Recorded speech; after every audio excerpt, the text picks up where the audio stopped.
Бәріңізге сәлем, бұл Горизонта каналы. Адамдар жұмысқа жалдайды, бірақ шынайы адамды ешкім жалдай алмайды. Ол кездейсоқ табылады. Бүгін жетімханадан шыққан, бірден-бір мүріктері намысы мен адалдығы болған бір қыз туралы тарих. Ол миллиардердің үйіне еден жуғыш болып келді де, 10 жылда бүкіл өмірі өзгерді. Қалай болды? Оқыңыз. Миллиардер жетім қызды уборщица етіп жалдады. 10 жылдан соң бүкіл мүлкін берді. Менің атым Айша. Сол күнде жасым 18-ге енді ғаналан еді. Қолым Алматының Шеткері ауданындағы үлкен қақпаның алдында тұрдым. Қақпа темірден емес, шойыннан құйылғандай ауыр, биіктігі 2 адам бойындай. Алдында аспанмен таласқан зәулім үй, төбесінде флюгер айналып тұр. Аулада қарағайлар сыбдырлайды. Ауада қуқан жапырақ пен дымқыл топырақ иісі араласқан. Мен бұл үйге жұмысқа тұруға келдім, уборщица болып. Балалар үйінде өскен қыз үшін үлкен үй дегеніміз жылу, тамақ, төсек деген сөз. Бірақ бұл үй басқаша еді. Ол жылу емес, суықтық шашып тұрғандай.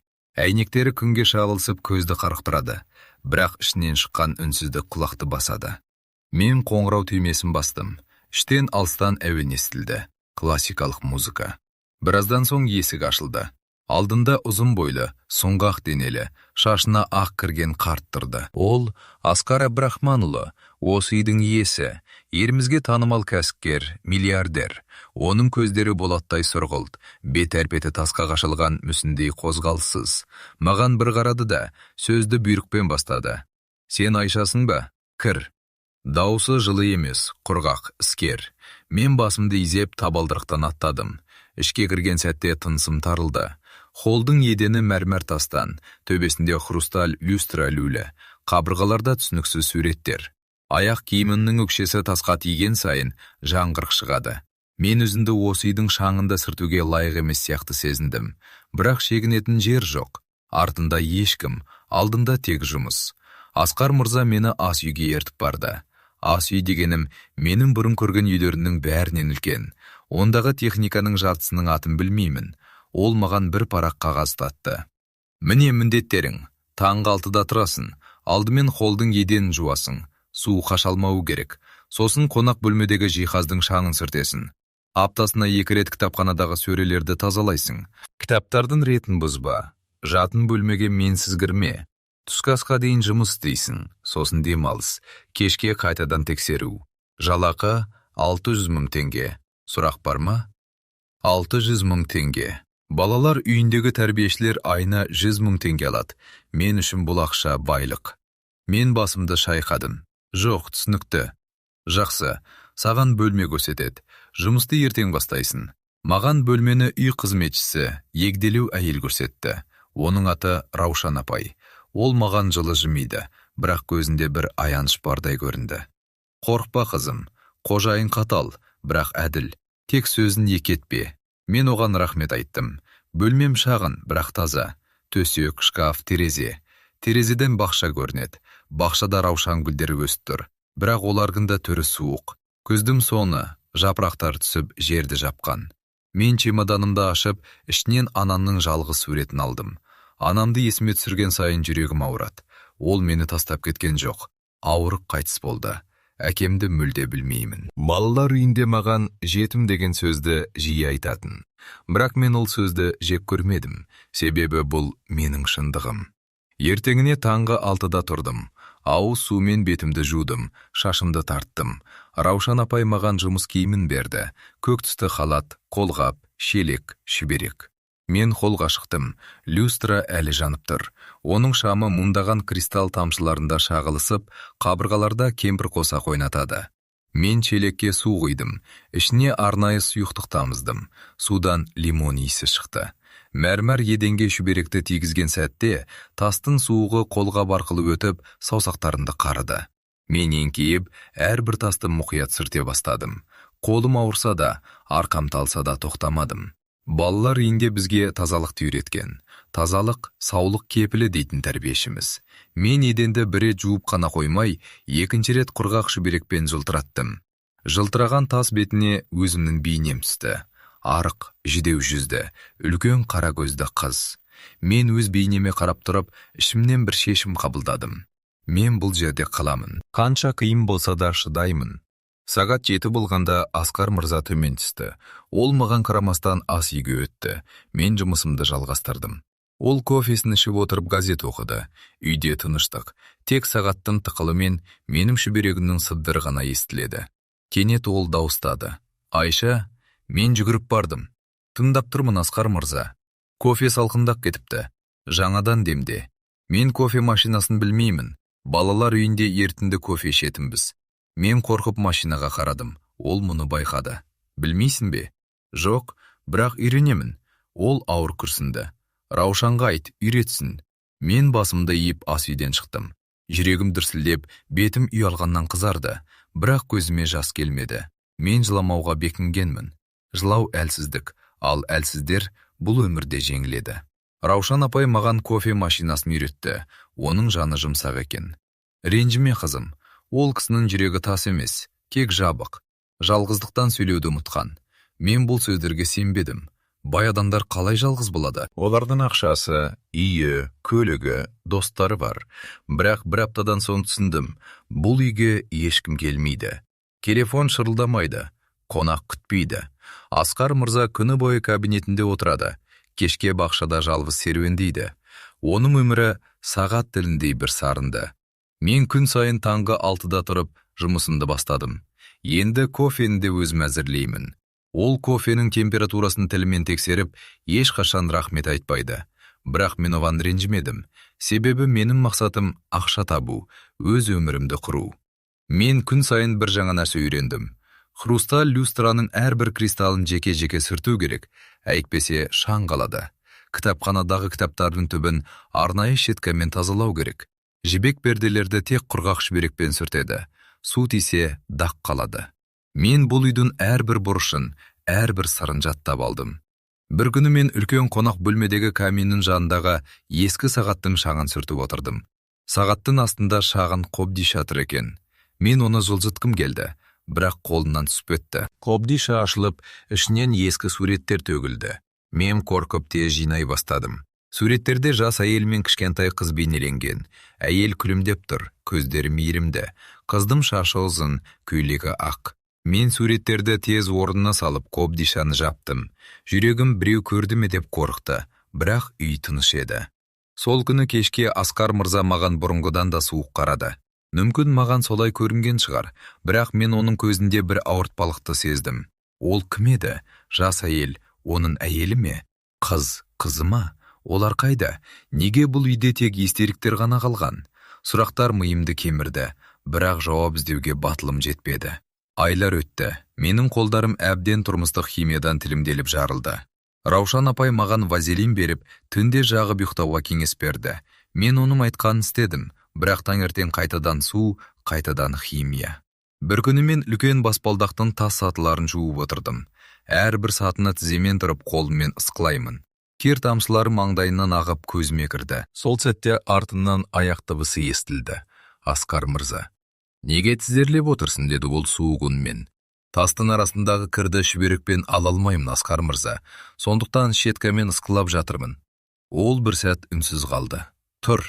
Мен орнынан тұрдым. Тізем ауырып теңселіп кеттім. Ол маған қарады. Алғаш рет оның көзінде бірдеңе өзгергендей болды. Бірақ ол тез бұрылып кетті.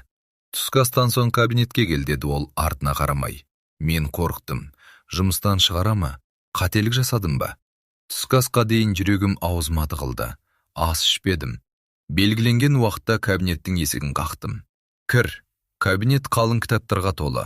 Ауада ескі қағаз бен темекі иісі араласқан. Асқар мырза үлкен тері креслода отыр. Алдында құжаттар. Отыр, деді ол. Маған қарсы орындықты нұсқап. Мен отырдым. Тізем дірілдеп қолымды бір-біріне қыстым. Сен мұнда 4 ай болдың. Мен сені бақылап жүрмін. Мен үндемедім. Сен ешқашан шағымданбадың, сұрамадың, ұрламадың, жалқаулық жасамадың. Менің бұйрығымды екі етпедің. Ол кілт үзіліс жасады. Терезеге қарады. Далада жаңбыр жауып бастаған. Тамшылар әйнекке соғылып сырғып ағып жатыр. Мен саған жалақыңды көтеремін. 750 мың теңге аласың. Мен таң қалдым. Бұл күтпеген жаңалық еді. Рахмет, Асқар мырза. Рахмет айтпа, сен оған лайықсың. Бірақ есінде болсын, сенімен ешқандай жақындық орнатпаймын. Менің өміріме араласпа. Жұмысыңды істе, ақшанды ал. Болды. Мен басымды изедім, бірақ ішімде бір жылылық пайда болды. Ол мені байқап жүріпті, менің еңбегімді бағалатты. Мүмкін ол көрінгендей суық емес шығар. Сол күннен бастап мен оған басқаша қарай бастадым. Мен оның әдеттерін зерттедім. Таңертең кофені дәл солай 80 градус температурада беруге тырыстым. Газетті үстелдің сол жағына қойдым. Кабинеттің перделерін ол келгенше ашып, кеткен соң жауып қойдым. Ол бұл өзгерістерді байқады ма жоқ па білмедім, бірақ бір күні ол маған бір ауыз сөз айтты. Бүгін кофе жақсы шығыпты. Осы 3 сөз мен үшін үлкен марапат болды. Көз қысқаласты. Алматының қысы лайсан, жаңбырлы. Үйдің терезелері терлеп, мен оларды күніне 2 рет сүртуге мәжбүр болдым. Бір күні кешке Асқар мырза кабинеттен шықпай қойды. Раушан апай есігін қақты, жауап жоқ. Мен қорқтым. Жүрегім сыздап, жаман ойлар келе бастады. Біз екеуіміз есікті ашуға бел будық. Ішке кірсек, ол креслода отыр, басын үстелге салыпты. Беті бозарған, тынысы жиіленіп дұрыс емес. Жүрегіне ұстасам, соғысы тым сирек, тым әлсіз. Мен айқай салдым. Раушан апай, жедел жәрдем шақырыңыз. Мен оның жанына жүгірдім. Беті бозарған, тынысы әлсіз. Мен оның қолын ұстадым, қолым мұздай. Асқар мырза, кетпеңіз, тыңдаңызшы. Жедел жәрдем 10 минутта келді. Дәрігерлер оны зембілге салып алып шықты. Мен олармен бірге ауруханаға бардым. Жол бойы оның қолын босатпадым. Ауруханада дәрігер маған сұрақтар қойды. Сіз кім боласыз? Мен оның үйінде жұмыс істеймін, уборщицамын. Туыстар бар ма? Білмеймін. Мен ешкімді көрген емеспін. Дәрігер таңғалды, бірақ сұрақ қоймады. Асқар мырзаны жансақтау бөліміне жатқызды. Маған күту залында отыруға рұқсат етті. Мен түні бойы ұйықтамадым. Құдайға жалбарындым.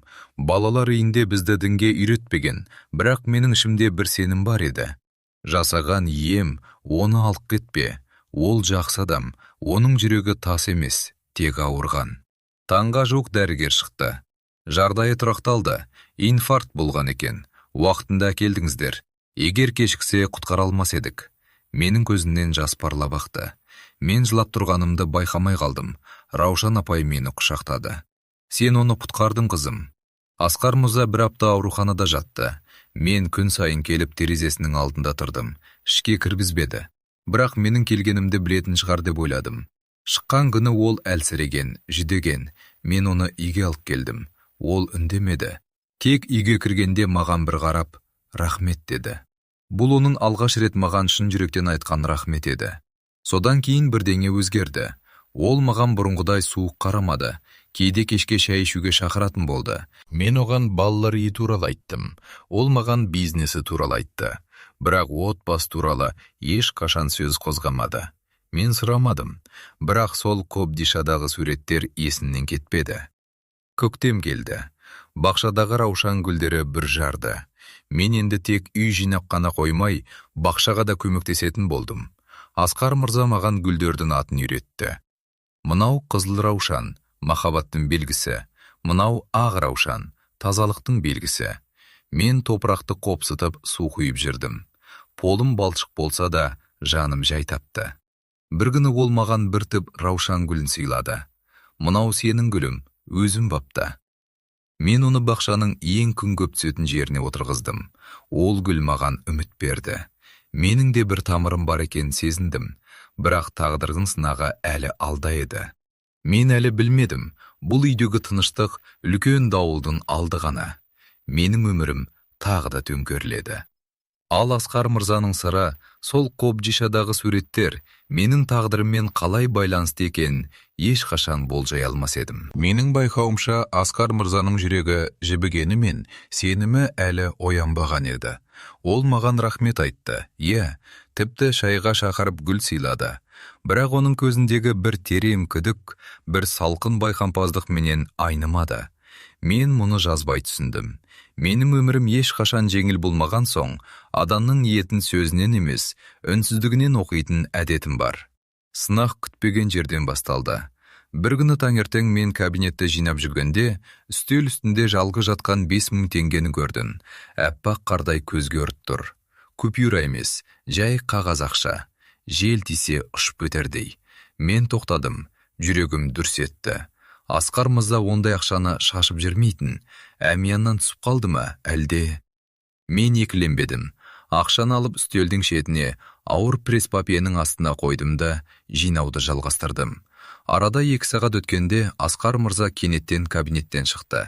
Түрі суық. Айша, бүгін үстел үстінде бір ақша қалдырғамын, көрдің бе?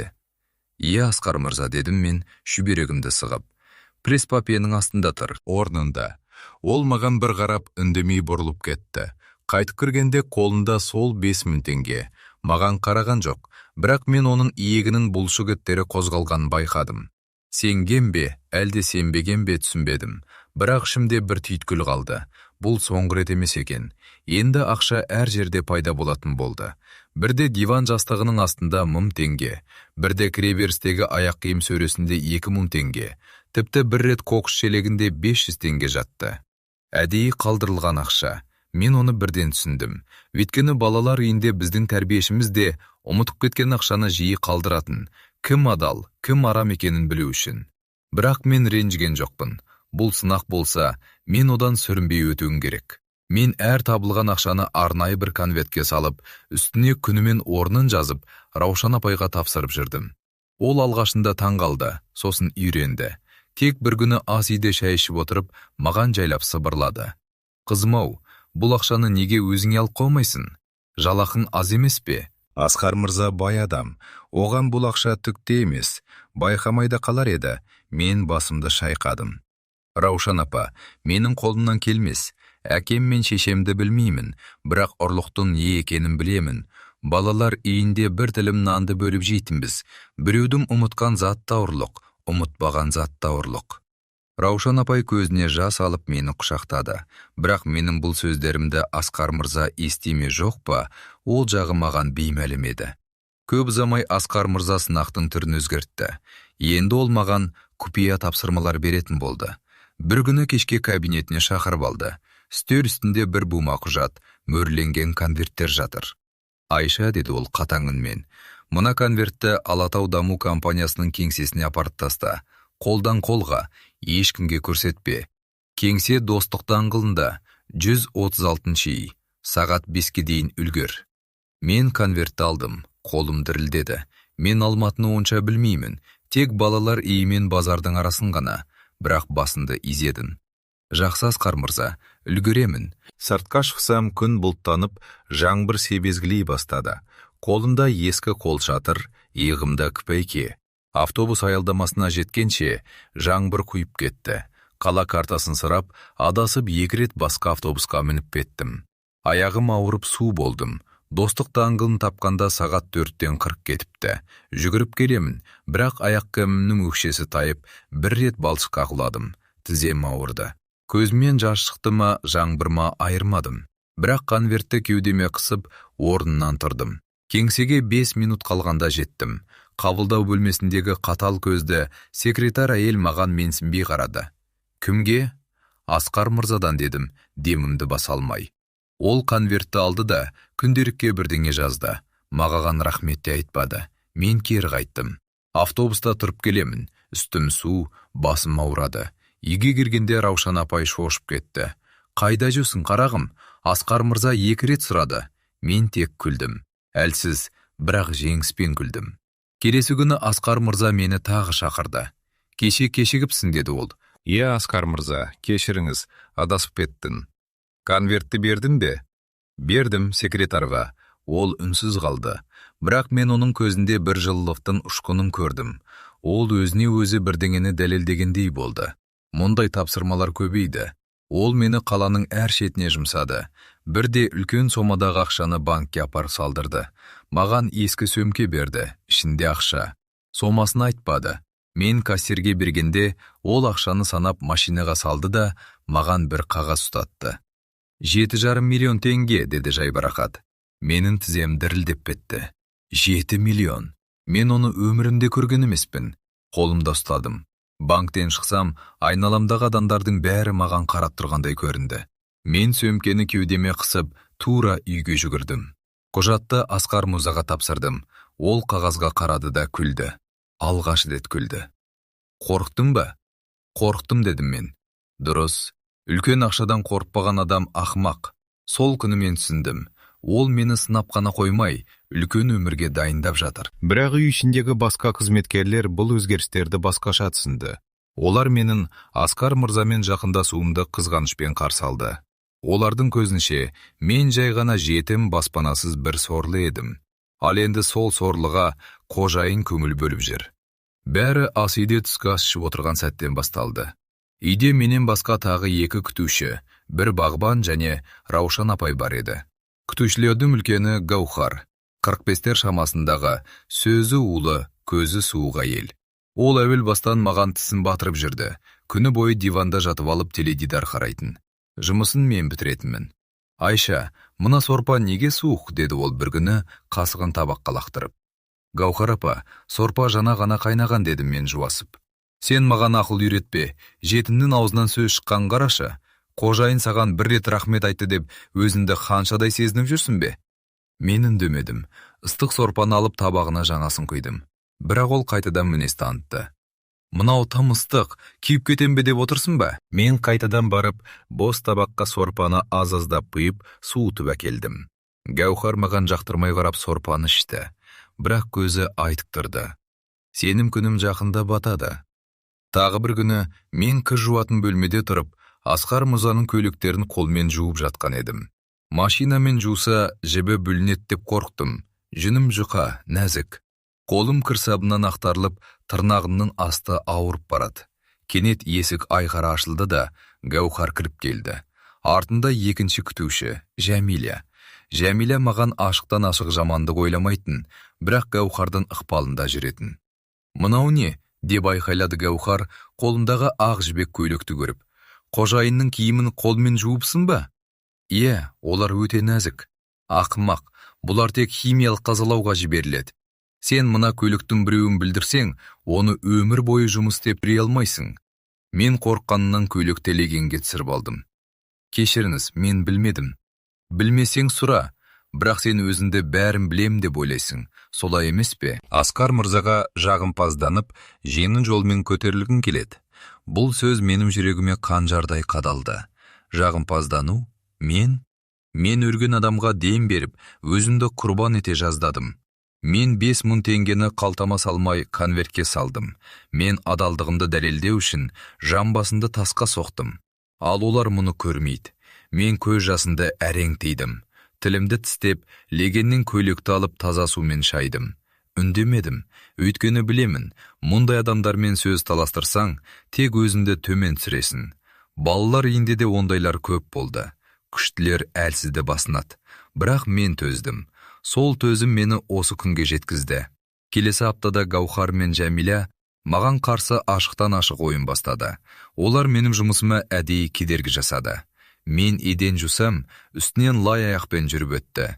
Мен терезе сүртсем, әдейі саусақтарын тигізіп із қалдырды. Мен дастархан жайсам, тұзды төңкеріп кетті. Мен бәрін үнсіз қайтадан істедім. Қайта жудым, қайта сүрттім, қайта жайдым. Раушан апай мұны көріп бір күні мені шетке шығарып, «Қызым-ау, неге Асқар мырзаға айтпайсың? Ол сені түсінеді ғой», деді. «Жоқ, Раушан апа», дедім мен. «Егер мен әр нәрсеге шағымдана берсем, ол мені әлсіз көреді. Мен өз күшіммен төтеп беруім керек. Өз орнымда өзім табуым керек». Сол сенбі күні болды. Мен бақшада раушандарымды суарып жүрген едім. Күн ыстық. Ауада бал мен шөптің иісі араласқан. Мен еңкейіп арам шөптерді жұлып отырдым. Гаухар мен Жәмиля арт жағынан келгенін байқамай қалдым. Олар екеуі қолдарына балмұздақ ұстатты. «Ей, жетім», деді Гаухар. «Мына балмұздақты же, ыстықта жұмыс істеп терлеп кеттім ғой».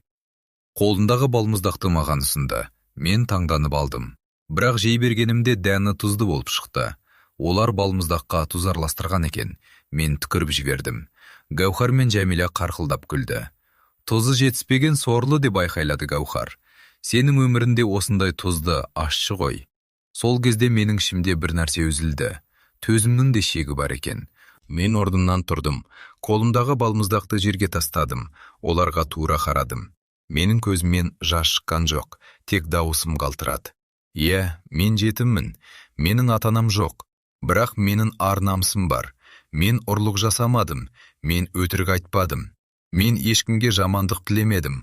Ал сендердің қолдарынан не келеді? Тек әлсізді мазақтау ма? Гаухардың күлкісі шыңғырып тоқтады. Ол маған атылып келді. Сен маған не дедің? Кімнің нанын жеп отырсың? Ол қолын көтерген сәтте арт жақтан қатқыл дауыс шықты. Жетер! Бәріміз бұрылдық. Бақшаның кіреберісінде Асқар мырза тұрды. Қасында таяқ, үстінде жеңіл көйлек, бірақ бет-аузы тастай қатыпты. Көзінде күн күркірегендей қаһар бар. Гаухар мен Жәмила тілдерін жұтып қойды. Мен орнында қатып қалдым. Асқар мырза баяу, бірақ анық қадаммен жақындады. Таяғының ұшы тас жолға тықтық етіп тиіп келеді. Ол тура Гаухардың алдына келді. Сен, деді ол, ертеңіне дейін заттарыңды жина, есе байырсып кетесің. Гаухар аузын ашты, бірақ дыбыс шықпады. Асқар мырза дауысын көтермеді, қайта суыта түсті. Менің үйімде ешкімді мазақтауға, қорлауға рұқсат жоқ. Әсіресе еңбек адамын. Сенің бұл үйде не істеп жүргеніңді білемін. Кет. Сосын ол Жәмилаға бұрылды. Ал сен, егер тағы бір рет ұжымда жанжал шығарсаң, орның бос екенін біл. Екеуі бастарын төмен салып үйге кіріп кетті. Мен бақшада жалғыз қалдым. Аяғының астында мұжылған раушан жапырақтары. Асқар мырза маған қарады. Оның көзіндегі ашу сейіліп, орнына шаршау келді. Айша, деді ол жайлап, неге маған айтпадың? Мен иығымды қиқам еткіздім. Мен сіздің сеніміңізді жоғалтқым келмеді. Өз мәселемді өзім шешуім керек деп ойладым. Сен менің сенімімнен де маңыздырақсың, деді ол ойламаған жерден. Сенің қадір-қасиетің ешкімнің таптауына жатпайды. Мұны есінде ұста. Ол бұрылып кетті. Мен сол жерде, раушан гүлдерінің арасында тұрып қалдым. Көзінен жас ыстық боп ақты. Бірақ бұл қорлықтың жасы емес, жеңістің жасы еді. Мен алғаш рет өзімді қорғадым. Және алғаш рет біреу мені шынымен қорғады. Сол кеште мен өзімнің раушан гүліме су құйдым. Ол бір жарған. Қап-қызыл желектері кешкі ымыртта оттай жанды. Қасында ешкім жоқ еді, бірақ мен жалғыз емес едім. Менің ішімде бір сенім пайда болды. Бұл үй маған бекер келмеген. Бұл сынақтардың бәрі мені шыңдау үшін. Мен Асқар мырзаның сырына жақындап келем деп сездім. Сол Қобдишадағы суреттер, оның отбасының трагедиясы, жалғыздығы, бәрі де менің тағдырыммен байланысты екен. Мен мұны әлі дәлелдей алмаймын, бірақ жүрегім сезеді. Түнде мен төсегімде жатып төбеге қарадым. Сыртта жел гуілдеп, терезе әйнегін соғады. Ей тыныш. Менің ойымда бір сөз. Сенің қадір-қасиетің ешкімнің таптауына жатпайды. Осы сөздерді қайталап ұйықтап кеттім. Таңертең оянғанда төсегімнің жанында бір кішкентай қорап тұрды. Қораптың ішінде алдын жалатылған кішкене кілт және бір жазба. Бұл кілт кабинеттегі төменгі тартпадан, оны ашуға әлі ерте. Бірақ сен сол сенімге лайықтысың. Мен кілтті қолыма алып, жүрегіме тақадым. Сол сәтте мен білдім. Бұл үйдегі ең үлкен сыр әлі алда. Ал мен оны ашуға дайын болуым керек. Күз қайта оралды. Жапырақтар сарғайып, жол бойларына топырақ пен жапырақтың иісі тарады. Үй қызметкерлерінің ішінде Гаухар жоқ. Жәмила жуасып маған жол беріп жүр. Раушан апай күрімсіреп мені ертеңгі күннің иесі деп атайды. Бірақ мен білемін, бұл тек басы. Шынайы дауыл әлі келген жоқ. Асқар мырзаның денсаулығы қайта сыр берді. Бірақ ол мұны жасырады. Мен оның қабылдайтын дәрілерін жасырын көріп жүрдім. Ол оларды кабинетте, төменгі тарпада сақтайды. Сол тарпаның кілті қазір менің қолында. Бірақ мен оны ашпадым. Уәде. Тек бір күні, Асқар мырза ауруханадан келген соң, ол мені кабинетке шақырды. Үстел үстінде үлкен папка жатыр. Сары, ескі, шеттері тозған. Айша, деді ол даусы қарлығып, мен садан бір тарих айтқым келеді. Бірақ бұл тарих сенің өміріңді өзгертеді. Дайынсың ба? Мен басымды изедім. Жүрегім кеудемнен шығардай соқты. Сыртта жел уілдеп жаңбыр басталды. Үйдің ішінде бір үлкен сағат тынымсыз бүлкілдейді. Уақыт өтіп жатты. Бірақ менің уақытым енді ғана тоқтады. Мен отырдым. Ал Асқар мырза сөз бастады. Мен отырдым. Аяғым дірілдеп, саусақтарым бір-біріне жабысып қалды. Кабинеттегі ауыр перделер жабық. Бөлме іші ымырттай қараңғы. Тек үстел үстіндегі кішкене шам ғана сары жарығын төгіп тұр. Асқар мырза қарсы алдымда, тері креслосында отыр. Оның қолдары папка үстінде дірілдеп, көздері бір нүктеге қадалған. Мен оның осылай әлсірегенін ешқашан көрмеген едім. Әрдайым темірдей берік, сөзі семсердей өткір адам бүгін маған бейтаныс біреу сияқты. Оның иықтары төмен түсіп, тынысы ауырлап шығады. Сыртта жаңбыр күшейіп, терезе әйнегін сабалап тұр. Үлкен сағаттың бүлкілі ғана уақыттың тоқтамағанын еске салады. Айша, деді ол дауысы қарлығып, мен саған бір тарих айтқым келеді. Бірақ бұл тарих сенің өміріңді өзгертеді. Дайынсың ба? Мен басымды изедім. Тамағында бір түйір тас тұрып алғандай дауысым шықпады. Ол папканы ашты. Ішінен сарғайған қағаздар, бірнеше фотосурет, қолжазбалар шықты. Ең үстінде бір баланың суреті, 7-8 жасар, көзі күлімдеген, шашы қою қара. Мен жүрегімнің бір сәтке тоқтап қалған сездім. Бұл баланың көздері Асқар мырзаның көздерімен бірдей еді. Терең, бір түбінде мұң бар. Бұл менің ұлым, деді ол. Ержан, жалғыз ұлым. Ол сөзін тоқтатты. Қолы фотосуретті сипап өтті. Саусақтары баланың бетін айналдыра сызып, ерні дірілдеп кетті. Мен қозғалмадым. Тынсынды да білдірмеуге тырыстым. Сол сәтте бөлмедегі ауа қалындап, әр сөздің салмағы бір тонадай боп басылды. Ол 10 жасында еді, деп жалғастырды Асқар мырза. Дәл осы күзде. Жапырақтар сарғайып, жаңбыр осылай құйып тұрған. Мен оны ауылға, атасының үйіне жібердім. Демалыс күндері ғана. 2 күннен соң қайтады деп ойладым. Бірақ ол қайтпады. Оның даусы үзілді. Мен оның көзіне қарадым. Ол жерде жас жоқ еді. Тек қуыс, терең бір бос орын. Мен бұл көзқарасты бұрында көргенмін. Анам әкемнен айырылғанда дәл осылай қараған. Адам жылай алмайтын шекке жеткенде, көздің жасы ішке ағады екен. Жол апаты, деді ол жайлап. Үлкен жүк көлігі олардың автобусын соғып кетті. 4 адам қайтыс болды. Соның бірі менің Ержаным. Менің көзіммен жас ыстық боп ақты. Бірақ мен дыбыс шығармадым. Ол кісіге менің аяушылығым керек емес еді. Ол кісіге тыңдайтын адам керек еді. Мен сол болдым. Ернімді тістеп үнсіз отырдым. Сол күні мен өлдім, Айша, деп жалғастырды ол. Физикалық тұрғыда емес, жан тұрғыда. Менің ішімдегі барлық жарық сөнді. Бизнес, ақша, жетістік, бәрі мағынасын жоғалтты. Мен не үшін өмір сүріп жүрмін? Кім үшін? Осы сұрақтар күн сайын миымды жеді. Ол орнынан тұрды. Терезеге қарай беттеді. Пердені ашпады. Тек әйнекке қарап тұрды. Оның арқасы маған қарағанда бұрынғыдан да бүкірейіп көрінді. Жаңбыр тамшылары әйнекте жылап ағып жатты. Мен оның иықтарының дірілдегенін көрдім. Әйелім, Зарима. Ол мұны көтере алмады. 1 жылдан соң ауруханаға түсті. Жүрегі, жүйкесі бәрі бұзылды. Біз бір-бірімізге қарай алмадық. Әрқайсымыздың көзімізде Ержаным көлеңкес тұрды. Ол мені кінәлады. Мен оны кінәладым. Біздің некеміз қирады. Ол кетті, емделуге дейді. Бірақ мен білемін, ол менен кетті. Менің қасында қалу ол үшін өліммен тең еді. Ол бұрылды, бетінде бір тамшы жас жылтырады. Бірақ ол оны сүртпеді, мүмкін байқамады да. Міне, Айша, деді ол қолын жайып. Сен көріп отырған бұл үлкен үй, байлық, жылтырақ, бәрі бос, іші қуыс.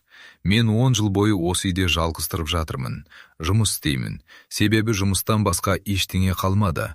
Ақша табамын. Себебі оны беретін ешкім жоқ. Кейде түнде оянып кетемін. Үй тыныш. Сондай тыныш. Тіпті жүрегімнің соғуы да естілмейді. Мен өлдім бе деп ойлаймын. Бірақ жоқ, өлмеппін. Бұл жазам. Мен орнымнан тұрдым. Аяғым өзінен өзі жүріп оған жақындадым. Не істеп жатқанымды білмедім. Тек оның қолын алдым. Саусақтары суық, керісі жұқа. Мен оны алақаныма салып жылытқым келді. Асқар мырза, дедім мен даусым дірілдеп. Мен білмедім, кешіріңіз. Ол маған қарады. Көзіндегі бос орын бір сәтке жылыды. Сен не үшін кешірім сұрайсың, деді ол. Сенің кінәң жоқ, ешкімнің кінәсі жоқ. Тағдыр солай болды. Бірақ мен сіздің үйіңізде жүріп сізді суық, қатал адам деп ойладым, дедім мен шынымды айтып. Мен сізді түсінбеппін. Мені ешкім түсінбейді, деді ол күрсініп. Түсінудің өзі қиын. Адамдар байлықты көргенде оның артындағы қасіретті көрмейді. Олар тек менің ақшамды, үйімді, мансабымды көреді. Бірақ менің кім екенімді ешкім сұрамайды. Пек сен басқашасың. Ол қолымды қысты. Әлсіз бірақ шынайы қысу. Сен келген күннен бастап мен бір нәрсені байқадым, деді ол. Сен ақша үшін емес, адам үшін жұмыс істейсің. Сенің көзінде ашкөздік жоқ. Тек бір мұң бар. Мен сол мұңды таныдым. Ол маған таныс еді. Мен үндемедім, өйткені ол дұрыс айтты. Менің де ішімде бір жара бар. Әкемнің жоқтығы, анамның ауруы, жоқшылықтың тауқыметі бәрі мені ерте есейтті. Мен де жалғыздықтың не екенін білемін. Бәлкім сондықтан біз бір-бірімізді түсіндік. Мен сізге бір сыр айтайын, дедім мен жайлап. Менің әкемді көрмегеліме 15 жыл болды. Ол кетіп қалды. Бір күні жұмысқа кетіп қайтпады. Анам екеуміз қалдық. Анам ауырды. Мен мектепте оқып жүріп базарда жұмыс істедім. Кейде намға ақша жетпейтін, бірақ мен берілмедім. Өйткені анам маған бір нәрсе үйретті. Адамды ақша емес, жүрегі асырайды, деді. Мен сол сөзді ұмытпадым. Асқар мырза маған ұзақ қарады. Оның көзіндегі мұң менің мұңыммен араласып, бөлме ішінде көрінбейтін бір жеп тартылғандай болды. Сенің анаң ақылды әйел екен, деді ол. Мен де солай ойлайтынмын. Бірақ Ержаннан айырылған соң ұмытып кеттім. Ақшаның ештеңені қайтара алмайтынын көрдім. Ең қымбатты дүние уақыт пен адам. Ал мен екеуін де жоғалттым. Ол папкадағы басқа құжаттарды шығарды. Медициналық анықтамалар, сот құжаттары, жол полициясының хаттамасы, бәрі сарғайған, бірақ мұқият сақталған. Әрбір қағаздың шеті тегіс, бүктелмеген. Ол бұларды қанша рет қолына алған, қанша рет оқыған. Әр жолы жүрегі қанша рет тілімделген. Міне, деді ол, бір қағазды көрсетіп. Бұл апат болған жердің сызбасы. Мына жерде автобус тоқтаған. Мына жерде жүк көлігі шыққан. Мен бұл жерге бардым, Айша. 10 рет, 100 рет бардым. Неге екенін білмеймін. Бәлкім бір керемет болып, уақыт кері айналар деп үміттендім. Бірақ ештеңе өзгермеді. Жол бос, асфальт суық, тек жел гүлдейді. Мен оның қолындағы қағазға қарадым. Сызықтар, сандар, ресми сөздер. Бірақ мен оның көзімен көрдім. Бұл жай қағаз емес, бұл бір әкенің жүрегінен аққан қан. Асқар мырза, деді мен жайлап. Сіз бұл ауыртпалықты 10 жыл бойы жалғыз көтеріпсіз. Неге ешкімге айтпадыңыз? Кімге айтамын, деді ол күліп. Күлкісі ащы, суық. Достарым ба? Олар менің ақшама қызығады. Әріптестерім бе? Олар менің орнымды аңсайды. Әйелім бе? Ол менімен сөйлеспейді. Менің ешкімім жоқ, Айша. Осы үлкен үйде, осы үлкен байлықтың ішінде мен жетіммін, жетім қариямын. Осы сөздер менің жүрегіме пышақтай қадалды. Мен оның алдында тізерлеп отыра кеттім. Қолым босатпадым. Енді сіздің мен бармын, дедім мен. Мен кетпеймін, мен сізді тастамаймын. Ол маған таңырқап қарады. Көзінде бір үні тұшқыны пайда болды, бірақ тез сөнді. Сен де кетесің, деді ол. Бәрі кетеді. Өмір деген осы. Келеді, кетеді. Тек естеліктер қалады. Ал естеліктер ең ауыр жүк. Мен кетпеймін, деп қайталадым мен. Өйткені мен бұл үйге кездейсоқ келмедім. Мен мұны сеземін. Сіз маған сеніңіз. Ол үнсіз қалды. Үлкен сағат бүлкілдей берді. Жаңбыр басылғандай болды. Мен оның тынысының біртіндеп тереңдегенін байқадым. Ол шаршаған еді. Бұл сырын айту оған оңай болмады. Мен саған бір нәрсе көрсетейін, деді ол кенеттен. Тұр. Мен орнымнан тұрдым. Ол мені кабинеттің түкпіріне қарай ертті. Сол жерде кітап сөресінің артында кішкене есік бар екен. Мен бұрын оны байқамаппын. Ол қалтасынан кішкене кілт шығарып есікті ашты. Іші шағын бөлме, керезесіз. Тек бір шам ғана жанып тұр. Қабырғаларда Ержанның суреттері. Әртүрлі. Мектепте, үйде, бақшада, күліп тұрған, ойнап тұрған, ұйықтап жатқан. Бөлменің ортасында кішкене үстел. Үстел үстінде ойыншық машиналар, бояу қарындаштар, бір дәттер. Бұл менің ғибадатханам, деді Асқар мырза даусы қарлығып. Мен мұнда күн сайын келемін. Кейде бір сағат, кейде түнімен отырамын. Осы жерде мен өзімді әке ретінде сезінемін. Тек осы жерде. Мен бөлмеге кірдім. Аяғында байлап басып ауаны да білдіргім келмеді. Бұл жер киеледі. Мен Ержанның дәптерін алдым. Беттері сарғайған. Баланың қолжазбасы үлкен әріптер, қисық сызықтар. Менің арманым әкем сияқты үлкен адам болу, адамдарға көмектесу. Әкем айтады, байлық, жақсылық жасау үшін керек. Мен де солай істеймін. Көзімнен жас ақты. Бұл бала қандай таза, қандай жарық болған, ал тағдыр оны алып кетті. Не үшін? Мен бұл сұраққа жауап таба алмадым, бірақ бір нәрсені түсіндім. Асқар мырзаның байлығы, оның мықтылығы, оның суықтығы бәрі қорғаныс. Ол жаралы арыстан сияқты, іші қан жылау, сырты темір. Асқар мырза, дедім мен жайлап, сіздің ұлыңыздың арманын орындауға болады ғой. Ол адамдарға көмектескісі келді. Сіз соны істей аласыз. Ол маған қарады, көзінде бір ой пайда болды. Мен бұл туралы ойламадым, деді ол. Мен тек қайғырдым, тек өткенге қарадым, ал болашаққа қарауды ұмыттым. Мүмкін сізге болашаққа қарайтын уақыт келді, дедім мен, Ержанның атынан, оның арманын тірілту үшін. Ол үнсіз қалды, бірақ мен оның көзіндегі өзгерісті көрдім. Бір жылдар бойы сөнбеген шам жаңадан жанғандай болды. Әлсіз, бірақ жарық. Мүмкін, деді ол сыбырлап, мүмкін сен дұрыс айтасың. Сол күні біз кабинеттен кеш шықтық.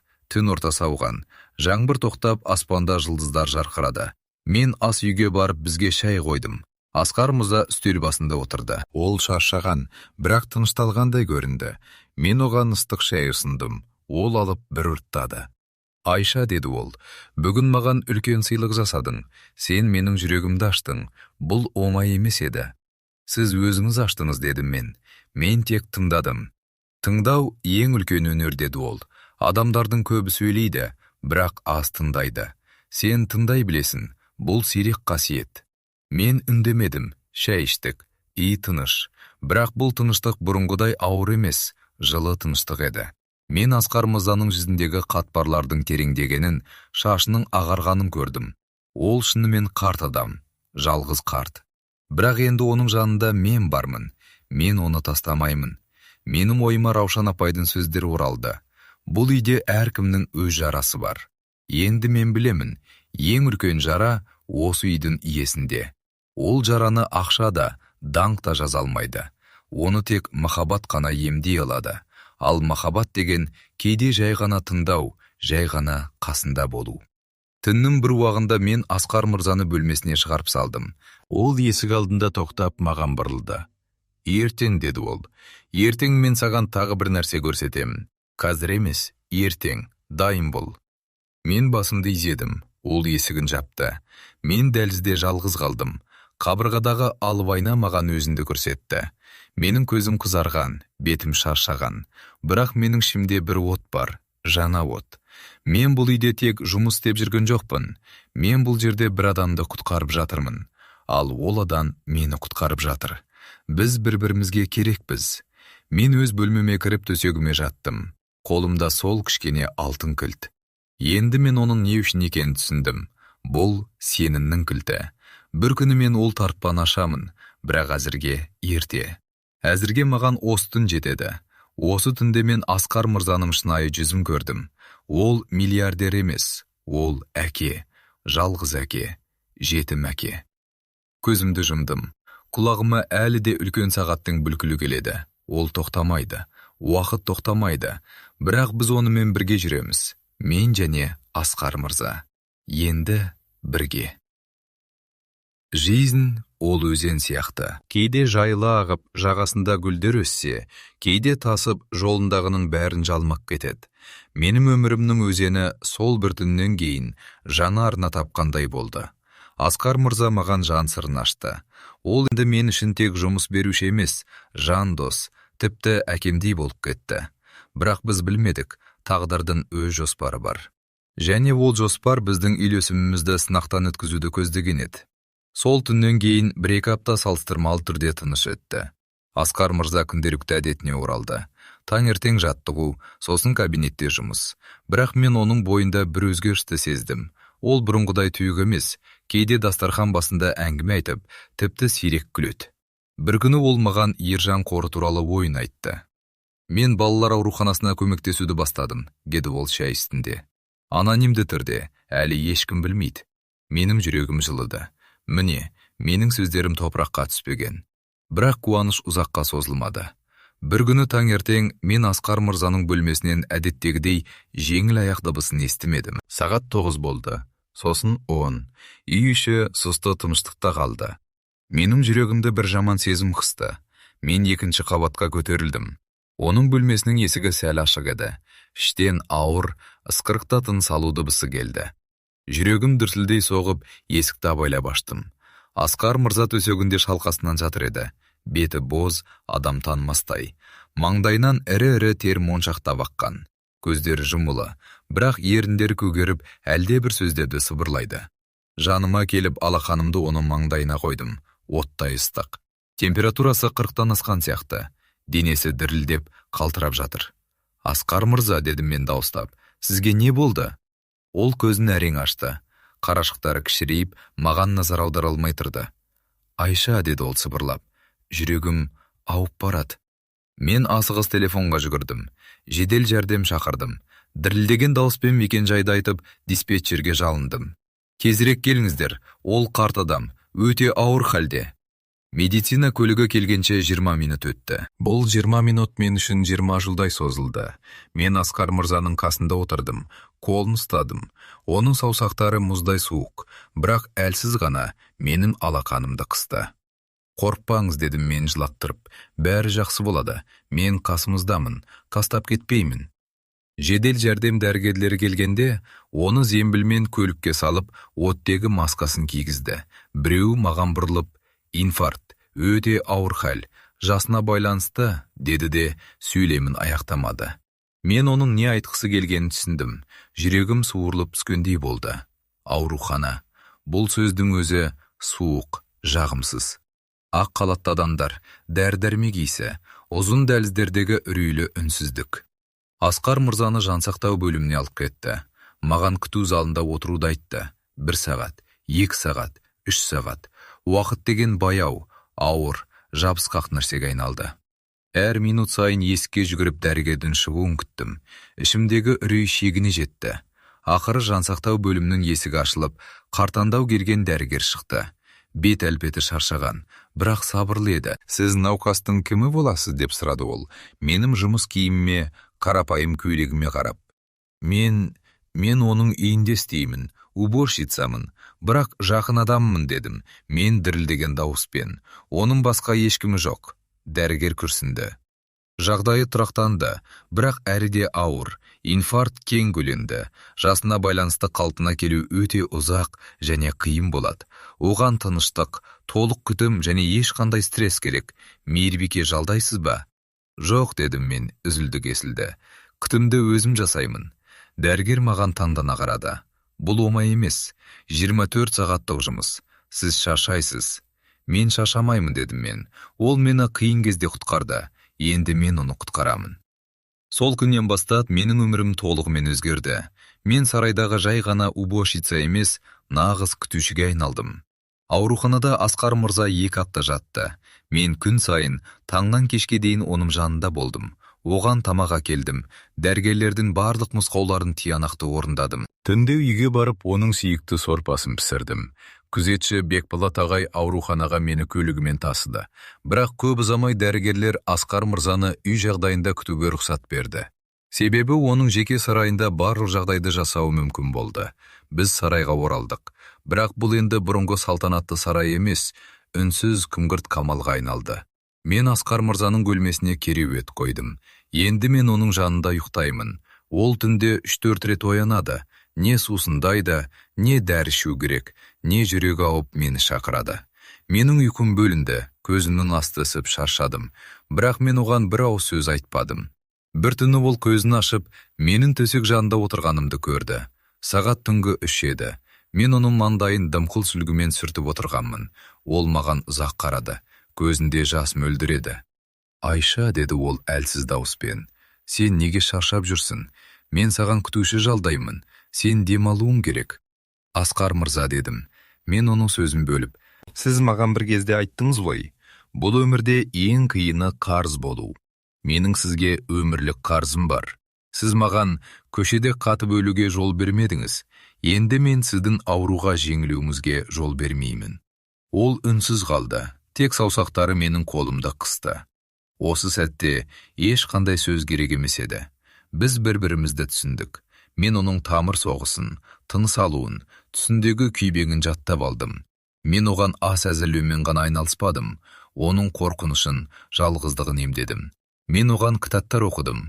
Газеттерден жаңалықтар айтып бердім. Кейде жай ғана үнсіз отырып, терезеден тысқарыны бірге тамашаладық. Оның бетіне біртіндеп түс орала бастады. Бірақ жағдай бірте-бірте шиеленісе түсті. Мен мұны байқаған жоқпын ба? Әлде шаршағаннан сезбедім бе? Бейтаныс адамдар сарайға жиі келе бастады. Әуелі бұл ұятсыздық маған оғаш көрінген жоқ. Себебі Асқар мырзаның жағдайы ауыр еді. Бірақ кейін, бір күні түсте Асқар мырза дәрден кейін ұйықтап жатқанда, есік алдына қымбат көлік тоқтады. Одан 45-тер шамасындағы қымбат костюм киген ер адам мен әдемі әйел шықты. Олар сарайға үйлеріне кіргендей емін-еркін кірді. Мен оларды күту залында тосып тұрдым. Кешіріңіздер, сіздер кім боласыздар, дедім мен сыпайы түрде. Ер адам маған тәкаппарлықпен қарады. Оның суының иісі бөлме ішін түгел басты. Мен Данияр, Асқар мырзаның жиені, ал бұл менің зайыбым Маржан. Біз ағамыздың хәлін білуге келдік. Сен кімсің? Жаңа қызметші ме? Мен Айшамын, дедім мен. Асқар мырзаның күтушісімін. Күтуші? Маржан деген әйелдің қасы көтерілді. Қараша, тіпті медбике жалдауға да ақшасы жоқ па? Өзі уборщицаға ұқсайды. Бұл сөздер менің жүрегіме тиді, бірақ мен сыр бермедім. Асқар мырза демалуда, оған тыныштық керек, дедім мен, жай барақат дауыспен. Біздің ағамыз ғой, біз күтеміз, деп Данияр диванға иеліге тегетті. Сен бізге шай әкелші. Мен ас үйге барып шай дайындадым, бірақ ішімде бір жаман сезім болды. Бұл кісілердің көздері суық, нүдделеді. Олар науқас адамның туыстарына емес, бір нәрсені аңдып жүрген жыртқыштарға ұқсады. Мен олардың сөздерін тыңдауға тырыстым. Олар Асқар мырзаның денсаулығын ғана емес, мұрасын сұрастырды. Оның қанша жылжымайтын мүлкі бар, бизнесінің жағдайы нешік, заңгері кім екенін білгілері келді. Мен шайда келіп, шетте тұрып бұларды бақыладым. Сол күннен кейін жиендер деп аталатын келушілер саны күрт өсті. Ертеңіне бір алыс немере ағасы, сосын бір туысқан қарындасы, тіпті бір кездері атын естімеген немере інілері пайда болды. Олардың барлығы дерлік Асқар мырзаның бөлмесіне кіріп, 10 минуттай отырып, оның ахуалын сырттай сұрайды да, сосын дәлізде заңгердің телефонын сұрап, үй меншігі туралы әңгіме қозғайды. Сарай қарбалас бекетке айналды. Бұрын мұнда ешкім келмейтін, енді күн сайын біреу келеді. Бір күні мен түн ортасында ас үйге су алуға түстім. Дәлізде Маржан деген әйел мен Даниярдың сыбырласып тұрғанын көрдім. Мен көлеңкеде тығылып тыңдадым. Ойымда бір нәрсе дұрыс емес деген сезім ұялады. Дәрігерден сұрадым. Қарттың жағдайы мүлдем нашар, деді Маржан саусақтарын сықырлатып. Қазір төсек тартып жатыр. Таяу айда бітіп кетуі мүмкін.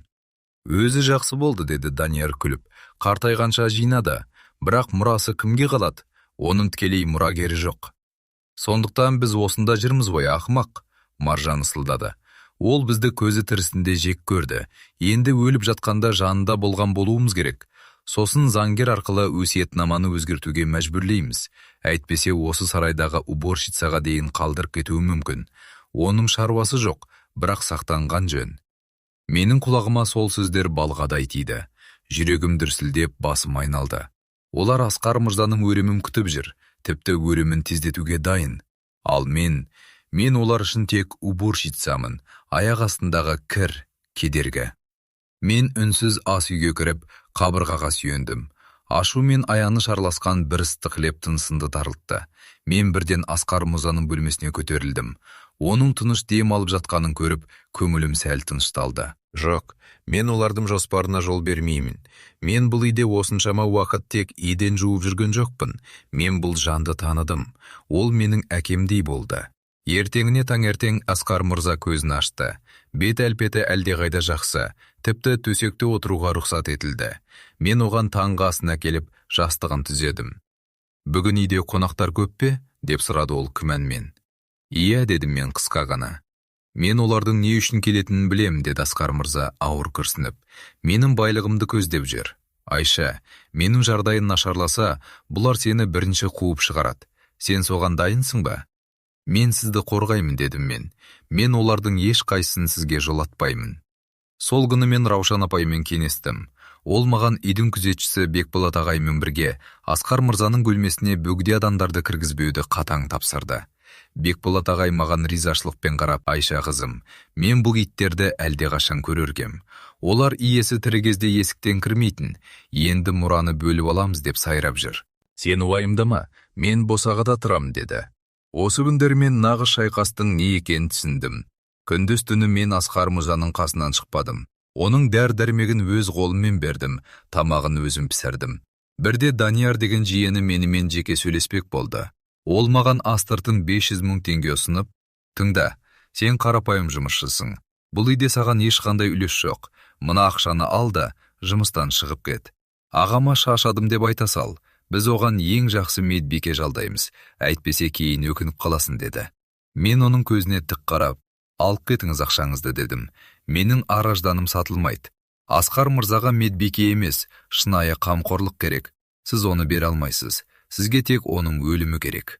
Даниярдың беті қаны қашып ашуланды. «Сен әлі бізбен ойнағанына өкінесің, қыз» деді ысылдап.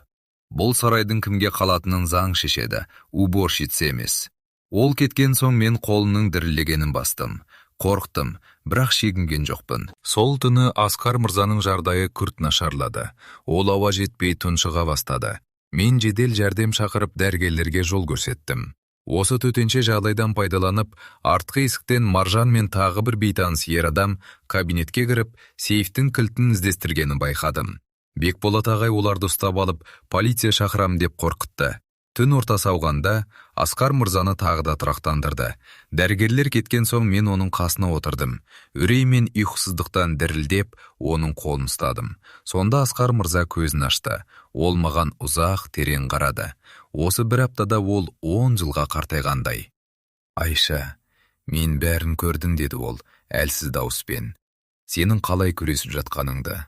Олар менің балам өлгенде де келмеген. Ал қазір сенің арқанда тірімін. Ештеңе демеңіз, күш жинаңыз» дедім мен, көз жасымды сүртіп. «Жоқ, тыңда» деді ол, тынысы тарылып. «Менде ешкім жоқ. Бар туысым осы. Бірақ мен саған бір нәрсе айтқым келеді. Менің өмірімнің соңы жақындап қалды. Мен сені ешқашан тастамаймын. Мен не дерімді білмей, тек басымды изедім. Бірақ менің ішімде қорқынышпен бірге үлкен тас түйілді. Бұл тыныштық дауыл алдындағы тыныштық қана. Мен бұл жырындылардың оңайлықпен шегінетініне сенбедім. Олар мұра үшін не істей алатынын кім біледі. Сарайдың қабырғаларын әлде бір ауадай сезілетін қауіп кернеп тұрды. Мен терезеге қарадым. Аспанды қара бұлт басып күн күркіреді. Бұл жаңа шайқастың бастамасы еді. Сол түннен кейін үйдің ішінде бір түрлі ауыр тыныштық орнады. Дауыл басылғандай болды, бірақ мен әлі де іштей сезіліп тұрған дірілден арыла алмадым. Әр бұрышта, әр қабырғаның сыртында біреу тығылып тұрғандай көрінетін. Бекболат ағай есік алдына темір шынжыр ілді. Раушан апай ас үйдегі пышақтардың бәрін санап шықты. Біз соғысқа дайындалып жатқанда едік. Ал Асқар мырза болса, сол түнгі оқиғадан кейін мүлдем өзгерді. Ол көп ойланатын болды, терезеге қарап ұзақ отыратын. Кейде түн ортасында оянып кетіп, мені шақырып алатын. «Айша, сен осындасың ба?» деп сұрайтын дауысы дірілдеп. Мен бармын десем, көзі жұмылып тыныштала қалатын. Бір күні таңертең ол мені кабинетіне шақырды. Күн жаңа ғана көтеріліп, бөлменің іші сарғыш жұмсақ сәулемен толып тұрған. Асқар мырза креслосында отыр, үстінде көк жолақты халаты, қолында ыстық шайы бар стакан. Ол маған қарап ұзақ үнсіз отырды да, сосын терең күрсінді. «Айша, мен бүгін түнімен ұйықтамадым» деді ол. «Сенің болашағың туралы ойладым. Менің жасым 75-те. Денсаулығының қандай екенін өзің көріп жүрсің. Бүгін бармын, ертең жоқпын. Ал сен не істейсің?» Мен не дерімді білмей үнсіз тұрдым. Шынымды айтсам, мен бұл туралы ойлауға қорықтым. Өйткені Асқар мырзасыз өмірді елестету қиын еді. Ол маған жұмыс беруші ғана емес, жалғыз тірегімдей болып қалған. «Мен жұмыс істей берем» дедім мен ақырын. «Басқа үйге жалданармын. Қолымнан бәрі келеді. Тазалау, кір жуу, тамақ пісіру». «Жоқ» деп кесіп айтты ол. «Бұл дұрыс емес. Сенің әлеуетің мұнан да зор. Сен адалсың, еңбекқорсың. Ең бастысы жүрегің таза. Мен саған білім бергім келеді». Мен таңданып оған қарадым. Білім деген сөз менің санамда жат бірдеңедей жаңғырды. Мектептен кейін мен ешқашан оқу туралы ойлаған емеспін. Өмір бойы аман қалудың қамымен жүрдім. Ал қазір мына кісі маған білім туралы айтып отыр. Мен оқи алмаймын дедім, мен басымды шайқап. Ол үшін ақша керек, уақыт керек. Менің міндетім сізге қарау. Ақшаны мен төлеймін деді Асқар мырза. Уақытты да табамыз. Қазір қалада кешкі курстар бар. Саған қаржылық сауаттылықты үйрену керек. Бизнестің негіздерін, бухгалтерияны, құжаттармен жұмыс істеуді. Сен миыңмен жұмыс істеуің керек, қолыңмен емес. Менің жүрегім дүрсілдеп соқты. Қорқтым ба, қуандым ба түсінбедім. Тек бір түйсікпен сездім. Бұл менің өмірімдегі бетбұрыс сәті, бірақ сонымен бірге үлкен жауапкершілікте. Асқар мырза, мен қолымнан келетініне сенімді емеспін дедім, мен шынымды айтып. Мен университет бітіргендермен бірге оқи алам ба? Сен бәрінен де ақылдысың деді ол жымиып. Тек өзіңе сен. Мен саған сенемін. Ал енді тыңда. Бүгіннен бастап күн сайын сағат 4-тен кейін сен боссың. Үйдің жұмысын Раушан мен басқа қыздарға тапсырамыз. Сенің міндетің оқу. Түсіндің бе? Мен басымды изедім. Көзімнен жас шығып кетті. Өмірімде бірінші рет біреу менің болашағыма сеніп қолымнан тартып жатты. Бұл сезімді сөзбен айтып жеткізу мүмкін емес еді. Сол күннен бастап менің өмірім екіге бөлінді. Күндіз мен әлде жинаушы едім. Еден жудым, шаң сүрттім. Асқар мырзаның дәрмегін қадағаладым. Бірақ сағат 4 болғанда мен формамды шешіп, қарапайым киім киіп, дәптерімді қолыма алып қалаға қарай жүретін болдым. Алғашқы күні курстың есігінен кіргенде жүрегім тас төбеме шықты. Аудиторияның іші толы адам. Бәрі де менен жасы үлкен, костюм шалбар киген, қымбат телефон ұстаған, өздерін сенімді сезінетін жандар. Мен болсам, ескі сөмкемде бір дәптер, бір қаламмен келген қарапайым қыз. Алғашқы сабақта мен мүлдем ештеңе түсінбедім. Мұғалім дебит, кредит, актив, пассив деген сөздерді айтқанда, мен өзімді басқа ғаламшардан келгендей сезіндім. Қасындағылар дәптерлеріне тез-тез жазып, сұрақтар қойып жатты. Ал мен тек үнсіз отырдым. Сабақтан соң үйге қарай жаяу келе жатып жыладым. Өзімді тым ақымақ, тым дәрменсіз сезіндім. Мен мұны ешқашан үйрене алмаймын деп ойладым. Үйге келгенде Асқар мырза мені кабинетінде күтіп отыр екен. Ол менің бетіме қарап бәрін түсінді. Қиын ба деп сұрады ол жайлап. Өте қиын дедім мен. Мен ештеңе түсінбедім. Менің миым оған жетпейді. Асқар мырза орнынан тұрып маған жақындады. Ол менің иығымнан құшақтап, әкедей болып басымнан сипады. Айша, мен де бір кездері ештеңе білмедім деді ол. Мен колхозда өстім. Әкем тракторист болды. Анам сауыншы. Менің бірінші бизнесім базарда тұқым сатудан басталды. Мен де сен сияқты қателестім, ұятқа қалдым, алдандым. Бірақ мен ешқашан тоқтамадым. Сен де тоқтама. Түсінбесең сұра, ұялма. Мен саған көмектесемін. Сол кештен бастап бізде жаңа дәстүр пайда болды. Күн сайын кешкі астан соң Асқар мырза мені кабинетіне шақырып, сабақта түсінбеген жерлерінді сұрайтын. Ол кісі шыдамдылықпен, қарапайым тілмен түсіндіретін. Кейде тіпті ақ қағазға сурет салып, диаграммалар сызатын. Мынау сенің табысың, мынау шығысың. Егер табысың шығысыңнан көп болса, сен байисың. Егер аз болса, кедейленесің. Бар сыры осы дейтін ол күліп. Бірте-бірте мен қорқынышымды жеңе бастадым. Цифрлар енді маған жау емес, дос болып көрінді. Мен бухгалтериялық баланстың қисынын, пайда мен зиянның арасындағы жіңішке байланысты түсіне бастадым. Әр сабақ сайын менің сенімділігім арта түсті. Арада 2 ай өткенде, мен курстағы ең үздік студенттердің біріне айналдым. Бір күні мұғалім менің есебімді бүкіл топтың алдында мақтап, үлгі етіп көрсетті. Мен сол кезде өз құлағыма өзім сенбедім. Қасымдағылар маған таңданыспен қарады, ал мен іштей Асқар мырзаға алғыс айттым. Үйге қуаныштан жүгіріп келдім. Ол кісі кітапханада отыр екен. Көзілдірігімен бір ескі кітапты оқып отыр. Асқар мырза дедім мен ентігіп. Мені мақтады, бүкіл топтың алдында. Ол көзілдірігін шешіп маған жылы жымиып қарады. Мен саған сенгенмін деді ол қарапайым ғана. Бұл тек бастамасы, енді тоқтама. Сол күндері біздің арамызда ерекше байланыс орнады. Бұл енді жай жұмыс беруші мен жұмысшы арасындағы қарым-қатынас емес еді. Бұл әке мен қыздың арасындағыдай терең, нәзік сезім болатын. Таңертең оянғанда мен ең алдымен оның бөлмесіне жүгіретінмін. Оның тынысын тыңдап, бетінің түсіне қарайтынмын. Егер ол жөтеліп әлсіз болса, менің жүрегім сыздақ қоятын. Ал егер көңілді, күлімдеп оянса, менің де күнім жарық болатын. Бір күні кешке сабақтан кейін ол мені бақшаға шығарды. Күздің аяғы еді. Ағаштардың жапырақтары сарғайып, жерге төселген. Ауада ылғалдың және күзгі жапырақтардың иісі бар. Асқар мырза қолыма сүйеніп ақырын жүрді. Біз ескі алма ағаштың түбіне келдік. Ол тоқтап ағаштың діміне қолын тигізді. Мына ағашты менің әйелім отырғызған, деді ол. 30 жыл бұрын. Ол кезде біз жас едік. Бәріміз жаңа ғана басталып жатқан. Ол осы ағаштың жемісін күтті, бірақ көре алмады. Ал ағаш әрі тұр, жыл сайын жеміс береді. Ол үнсіз қалды. Мен оның көзінің жасаурағанын көрдім. Айша, деді ол кенеттен, менің бір өтінішім бар. Егер менің жағдайым қиындаса, егер мен сөйлей алмайтын халге жетсем, сен менің орныма шешім қабылда. Бұл үйді, мүлікті, бизнесті бәрін сен басқар. Туысқандарға сенбе, олар бәрін құртып жібереді. Сен уәде бер. Менің тамағыма бірдеңе кептелді. Бұл сенімнің ауырлығы соншалық, тіпті дем алуым қиындап кетті. Мен уәде берем, дедім мен, дірілдеген дауыспен. Бірақ сізге ештеңе болмайды. Сіз ұзақ өмір сүресіз. Ол күлімсіреді, бірақ көзі мұң, деді. Өмірдің заңы басқаша, қызым. Бірақ сенің қасында болғаның менің соңғы жылдарындағы ең үлкен бақытым. Сол кеште мен ұзақ ұйықтай алмадым. Терезеден ай сәулесі түсіп, бөлмемді күмістей жарықпен толтырды. Мен төсегінде жатып, Асқар Мырзаның сөздерін ойладым. Ол маған өз өмірінің ең қымбаттысын, мұрасын сені тапсырғысы келді. Бірақ мен бұған лайықпын ба? Мен жай ғана ауылдан келген қарапайым қыз емеспін бе?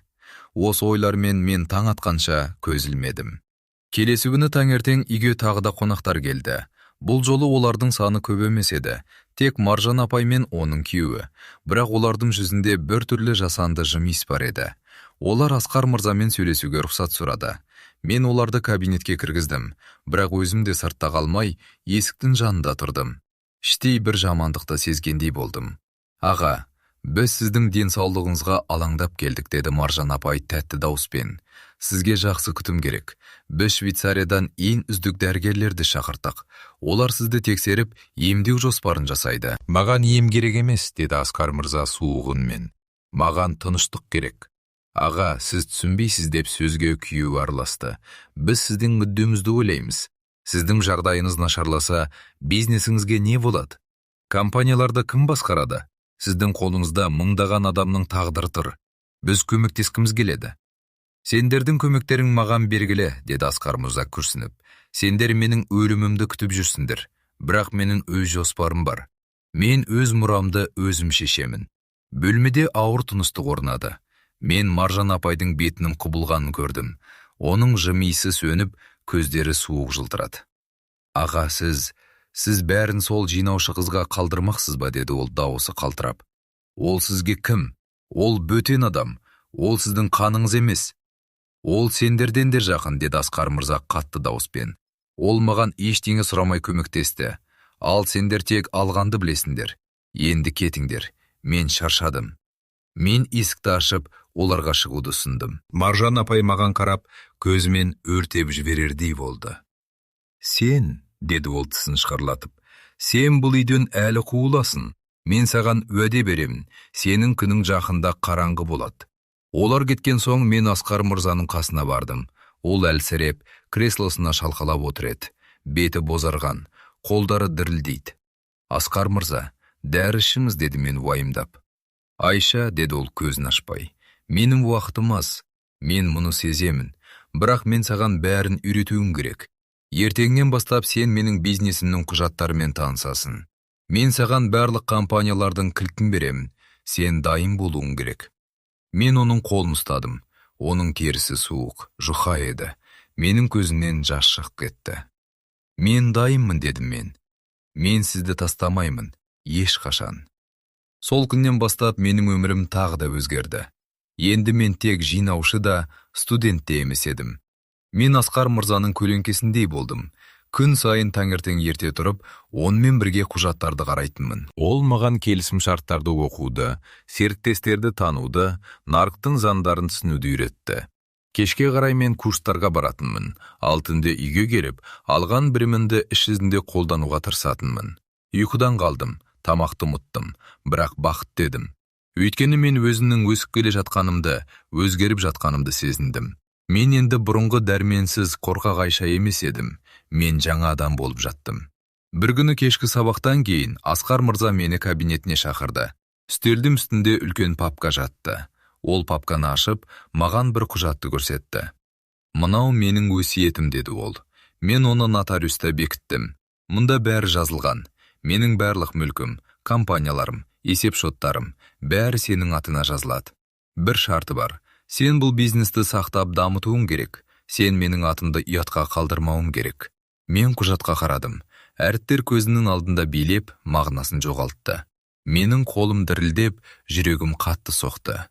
Мен мұны ала алмаймын дедім мен. Бұл тым көп. Мен лайық емеспін. Сен лайықсың деді ол. Сен бұл байлықты еңбек қорлығыңмен, адалдығыңмен, мейіріміңмен жинадың. Енді оны сақтау сенің міндетің. Маған уәде бер. Мен оның көзіне қарадым. Сол сәтте мен бәрін түсіндім. Бұл тек ақша немесе мүлік туралы емес еді. Бұл сенім туралы, махаббат туралы, өмірдің мәні туралы еді. Асқар мырза маған өзінің ең қымбаттысын, өмірінің жемісін сыйлаттырды. Мен бұл сыйлықты қабылдауым керек еді. Мен уәде беремін дедім. Мен нық дауыспен. Мен сіздің сеніміңізді ақтаймын. Мен бұл бизнесті сақтаймын және дамытамын. Сіздің атыңыз ешқашан ұмытылмайды. Асқар мырза маған қарап күлді. Оның көзінде жас бар еді. Бірақ ол бақытты көрінді. Ол қолын созып, менің бетімнен сипады. Мен саған сенемін, қызым, деді ол. Енді бар, демал. Ертең бізде үлкен күн. Мен кабинеттен шығып, өз бөлмеме келдім. Терезе алдында тұрып түнгі аспанға қарадым. Жұлдыздар жарқырап, салқын жел бетімді өтті. Мен өмірімнің ең үлкен сынағына дайындалып жатқанымды сездім. Бірақ енді мен жалғыз емес едім. Менің қасымда Асқар мырзаның сенімі, оның білімі, оның махаббаты бар еді. Мен бұл шайқаста жеңемін деп шештім. Қандай қиындық болса да, мен шегінер емеспін. Өйткені мен енді әлсіз, қорғансыз жетім емес едім. Мен Асқар мырзаның мұрагері, оның үміті, оның жалғас едім. Мен кабинеттен шығып, дәліздің суық қабырғасына сүйендім. Тізем дірілдеп, жүрегім тамағымнан ұшып кететіндей болды. Асқар мырза маған бүкіл өмірін сыйлады. Оның байлығын ғана емес, сенімін, арманын, атын сыйлады. Мен мұны көтере аламын ба?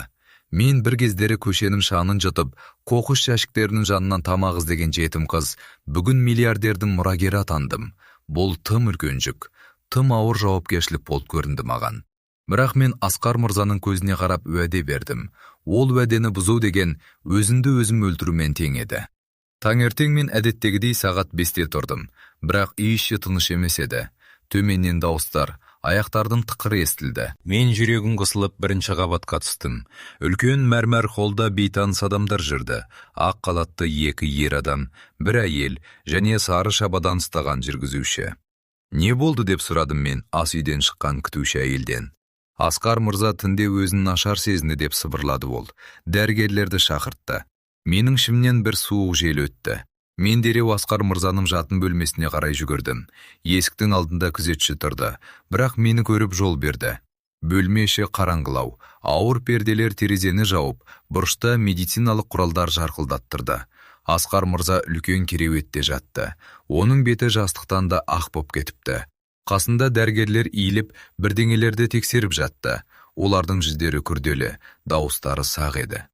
«Кір Айша», деді Асқар мырза әлсіз дауыспен. Ол мені бұрыштан байқап қалды. Мен кереуетке жақындап, оның суық қолын ұстадым. Саусақтары құрғақ, терісі жұқарып, тамырлары көгеріп көрінді. Осыдан бір ай бұрын ғана бұл қол келісім шарттарға қол қойып, жүздеген адамның тағдырын басқарған еді. Ал енді ол әлсіз, дірілдеп, менің алақанымның жылуын іздеп жатты. Дәрігерлер не дейді деп сұрадым мен, дауысым қалтырап. Шынымды айтуды сұрадым, деді Асқар мырза көзін жұмып. Жардайын нашар. Бауыр мен бүйрек әлсіреп барады. Уақыт аз қалды. Менің тамағымнан бір түйнек шықты. Жылағым келді.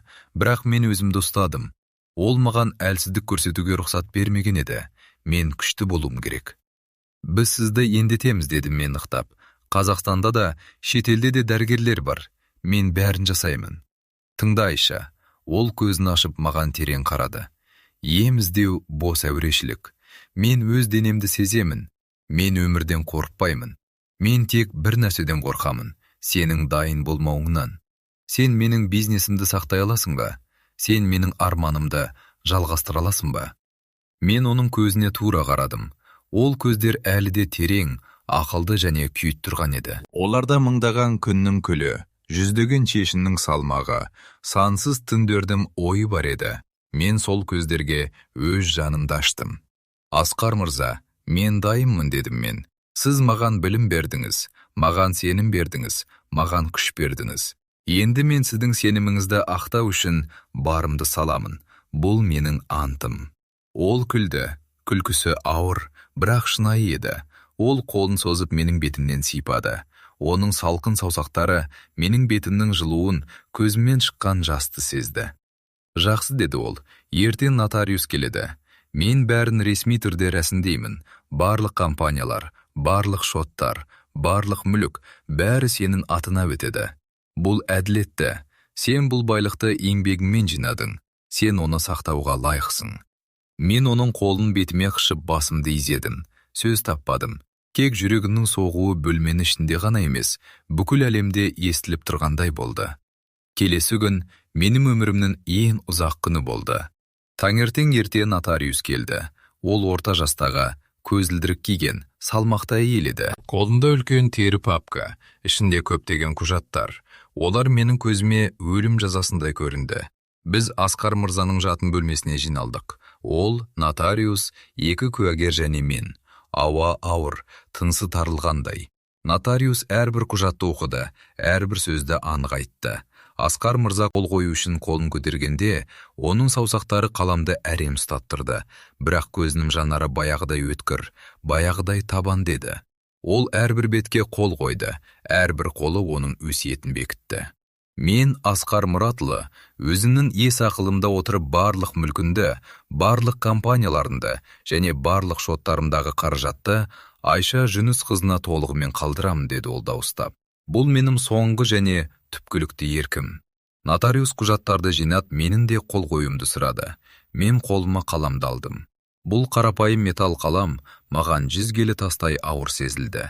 Мен өз атымды жаздым. Айша Жүніс қызы. Әр әріпі бір дәуірдей болды. Әр иірімі менің өткеніммен қоштасу, болашағыма қадам басу еді. Сол күні кешке үйге жиендер келді. Мен оларды бұрын көрген емеспін, бірақ Асқар мырза олар туралы айтқан еді. Оның марқұм ағасының балалары. Олар екеу еді. Бірі ұзын бойлы, кең иықты, қымбат костюм киген Данияр деген ер адам, екіншісі арық, сары шашты, сәнді киінген Назым деген әйел. Олардың жүзінен тек ашкөздік пен суықтық көрінді. Олар маған бір қарады да, мені ауада елемей, дереу Асқар мырзаның бөлмесіне беттеді. Мен оларды тоқтатуға тырыстым. Асқар мырза демалуда, оны мазаламауыңызды сұраймын, дедім мен. Данияр маған кекесімен қарады. Сен кімсің? Үйдегі күтуші ме? Біз отбасымыз, бізге жол көрсетуге сенің ақың жоқ. Олар мені итеріп өтіп бөлмеге кірді. Мен олардың соңынан жүгірдім. Бөлме ішінде Асқар мырза кереветте жартылай отырып, оларды күтіп алды. Оның жүзі салқын және шаршаңқы көрінді. Асқар аға, біз естідік, деп бастады Данияр дауысын көтеріп. Бұл не деген ақылсыздық? Сіз бүкіл дүниеңізді, әкеміздің де үлесі бар дүниені көшедегі бір жетімге бересіз бе? Менің мүлкім, менің еркім, деді Асқар мырза баяу. Менің шешімім түпкілікті. Назым алға шығып, жасанды жылауық үнмен сөйледі. Аға, біз сіздің денсаулығыңызды шынайы уайымдап келдік, ал сіз бізге мұндай соққы жасайсыз ба? Біз сіздің отбасыңызбыз, қаныңызбен байланыстымыз. Ал бұл қыз кім? Бір жыл бұрын сіздің үйіңіздің еденін жуған адам. Ол бизнестен түк түсінбейді. Ол сіздің мұрараңызды құртып жібереді. Айша менің ең сенімді адамым, деді Асқар мырза қатаң.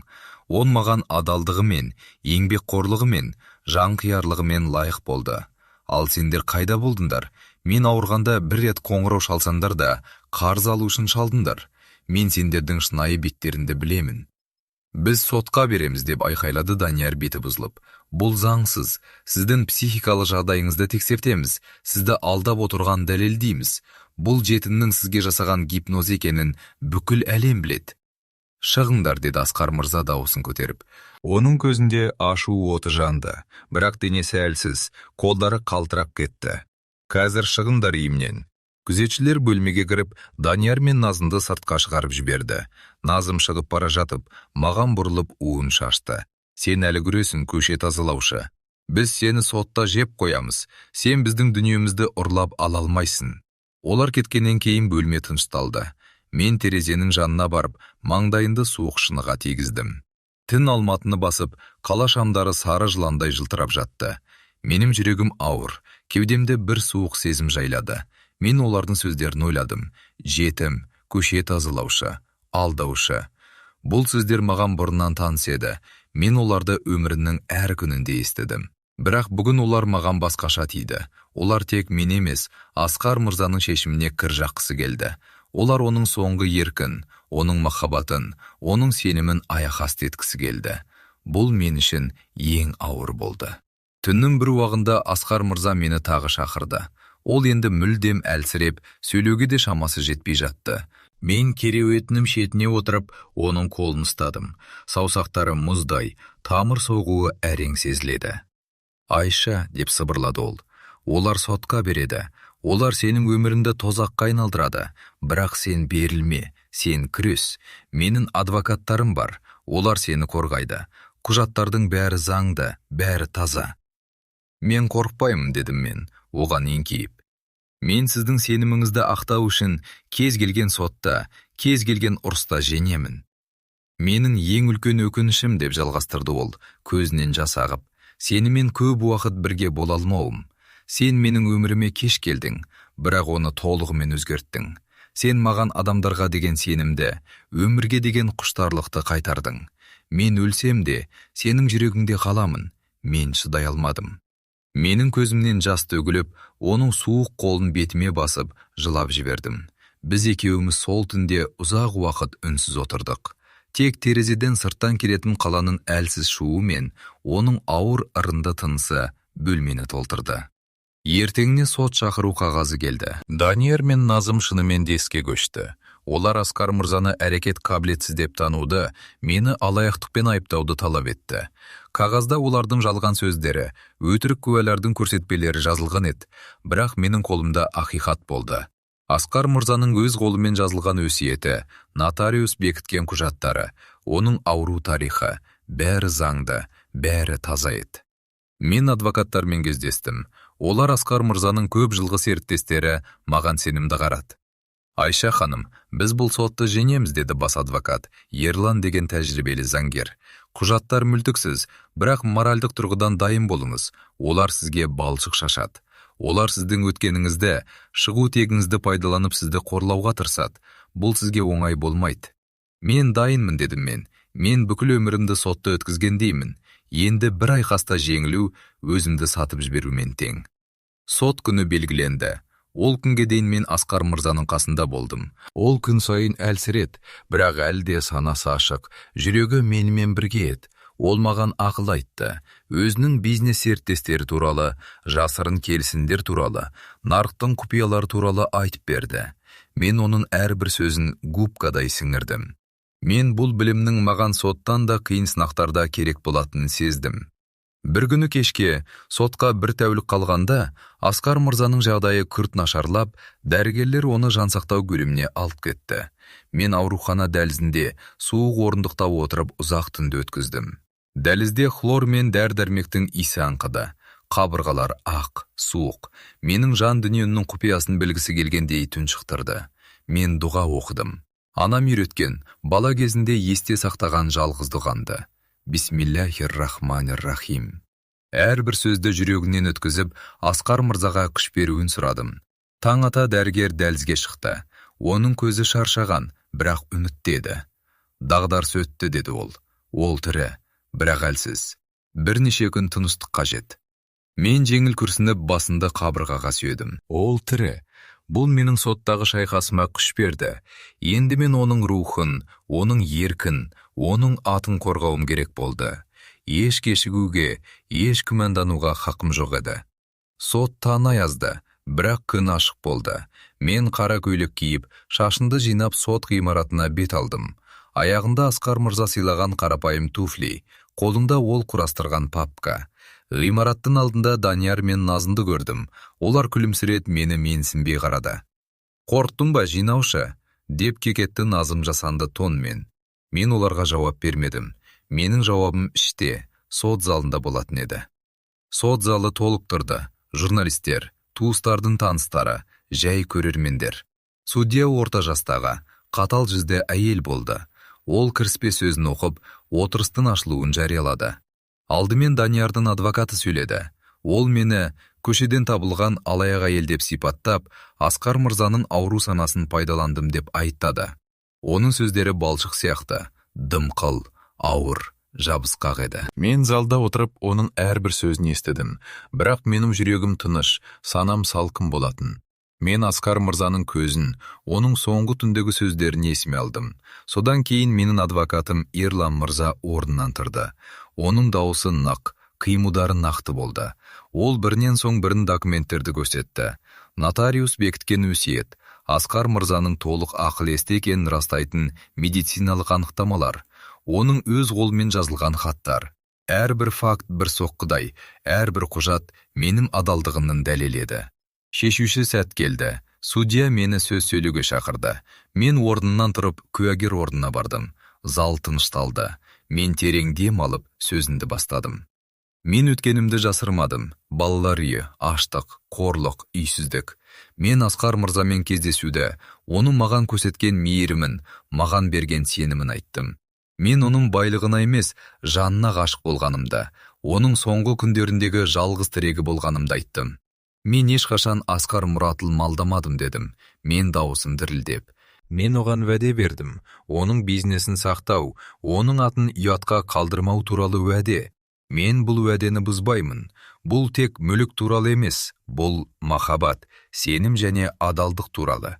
Егер сіздер мені кінәлі десеңіздер, мен Асқар мырзаны бір рет көріп, оған жан жылуын бермеген осы адамдардың өздерін айттыңыздар. Олар бүгін мұнда тек ақша үшін келді. Ал мен мұнда арымды, атымды және әкемдей болған адамның соңғы еркін қорғау үшін келдім. Залда тыныштық орнады. Судья менің көзіме терең үңілді де, қағаздарына бірдеңе жазды. Мен орныма қайтып отырғанда, Данияр мен Назымның беттері бозарған, көздерді шарасынан шыға жаздаған еді. Олар жеңіліп жатқан сезді. Менің шыным, менің көз жасым, менің адалдығым, бәрі олардың жалғандығына қарсы шықты. Сол сәтте мен түсіндім. Сот тек бастамасы ғана екен. Алдымда әлі үлкен жол, үлкен күрес күтіп тұрды. Бірақ мен енді қорқпайтынмын. Менің ішімде Асқар мырзаның рухы, оның күші, оның сенімі өмір сүрді. Мен жеңуге тиіс едім. Сот залындағы шешімді күткен 3 күн менің өмірімдегі ең ұзақ, ең ауыр күндер болды. Әр түн сайын Асқар мырзаның үйіне, оның палатасына қарай асығатынмын. Ол енді сөйлемейтін, тек көздерімен ғана айтатын.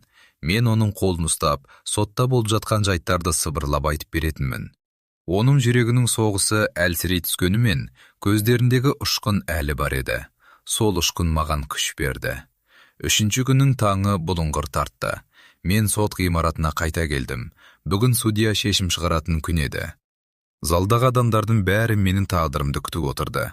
Данияр мен Назым өздеріне сенімді, тіпті жеңіске сенгендей көрінді.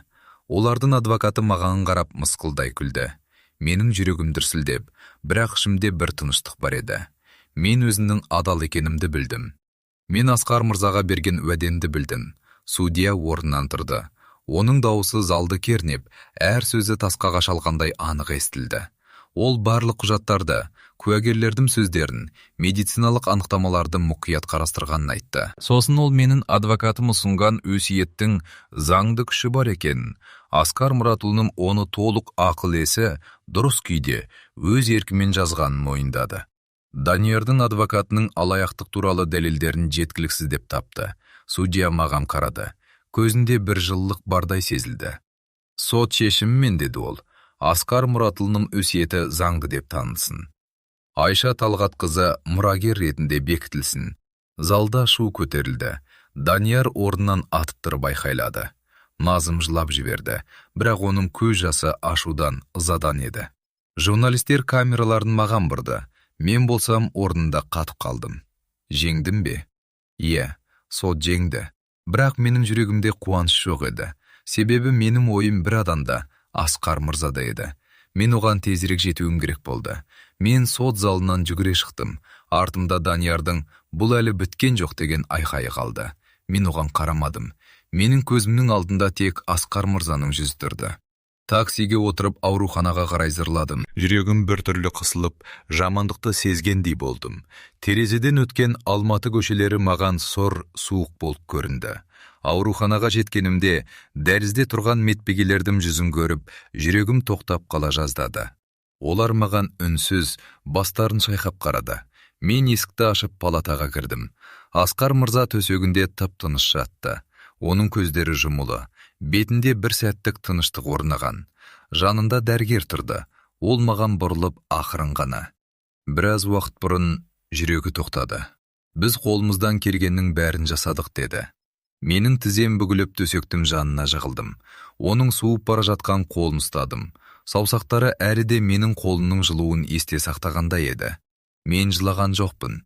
Жоқ, көз жасым ішіме құйылды. Жүрегімді өркеп, жанымды тұншықтырды. Мен оның маңдайынан сүйдім. Терісі салқын, бірақ әлі де сол кісінің иісі, кітап, ағаш және жеңіл дәрдәрмек иісі аңқып тұрды. Мен жеңдім Асқар аға, деп сыбырладым мен. Сіздің сеніміңізді ақтадым. Енді не істеймін? Сізсіз қалай өмір сүремін? Жауап болмады. Тек терезеден түскен сұрғырт жарық пен аппараттардың өшкен дыбысы ғана. Мен сол жерде, оның қасында бір сағаттай отырдым. Сосын терең дем алып орнымнан тұрдым. Менің енді жылауға хақым жоқ еді. Мен енді Асқар Мырзаның мұрагері, оның ісінің жалғастырушысы едім. Мен оған берген уәдемді орындауым керек болды. Жерлеу рәсімі 3 күннен кейін өтті. Ауа райы суық, аспан бұлтты еді. Зиратта адамдар көп жиналды. Бизнес серіктестер, қызметкерлер, журналистер. Бірақ мен олардың көбінің көзіндегі шынайы қайғыдан гөрі қызығушылықты көрдім. Олар марқұмға емес, маған, жаңа мұрагерге қарап тұрды. Данияр мен Назым да келді. Олар қара киініп, көздерінде жасанды мұңмен тұрды. Бірақ мен олардың ішіндегі ашуды, өшпенділікті сездім. Олар енді менің жауым еді. Топырақ табытқа дүрс-дүрс құлағанда, менің жүрегімде бірге көмілгендей болды. Молда Құран бағыштады. Мен басымды төмен салып, Асқар Мырзаның соңғы сөздерін есіме алдым. Сен күштісің, сен жеңесің. Осы сөздер менің дұғам болды. Жерлеуден кейін менің өмірімнің жаңа, ең ауыр кезеңі басталды. Асқар Мырзаның үйі маған мұраға қалды, бірақ мен оны үй деп айтуға қиналдым.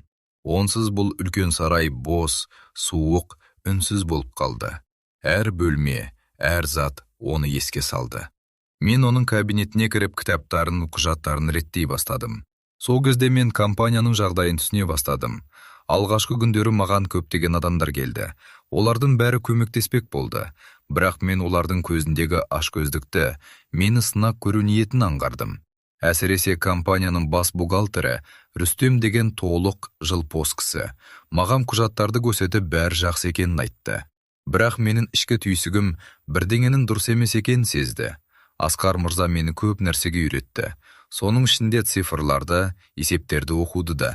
Мен түндер бойы отырып құжаттарды қарадым. Сосын бір үлкен олқылықты байқадым. Миллиондаған теңге, жүздеген миллион теңге жоқ болып кеткен. Ақша бір шетелдік компанияның шотына аударылған. Бірақ бұл компания туралы ешқандай ақпарат жоқ еді. Мен Рүстемді шақырдым.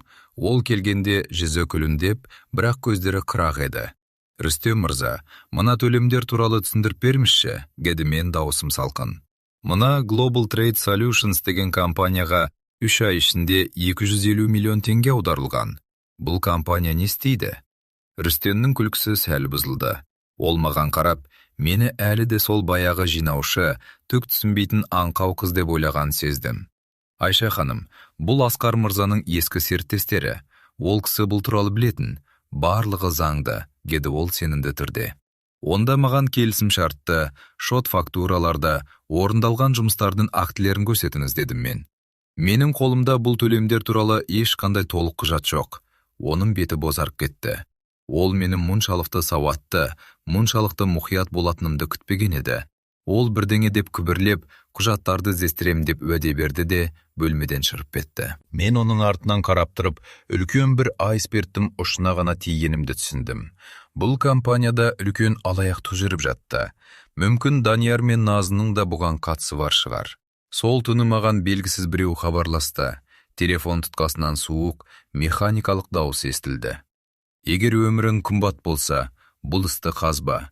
Өзіме мұра қалды, соған шүкір де. Әйтпесе Асқардың артынан тез ересін. Қоңырау үзілді. Мен қолымда телефонмен қатып қалдым. Қорқыныш? Иә, болды.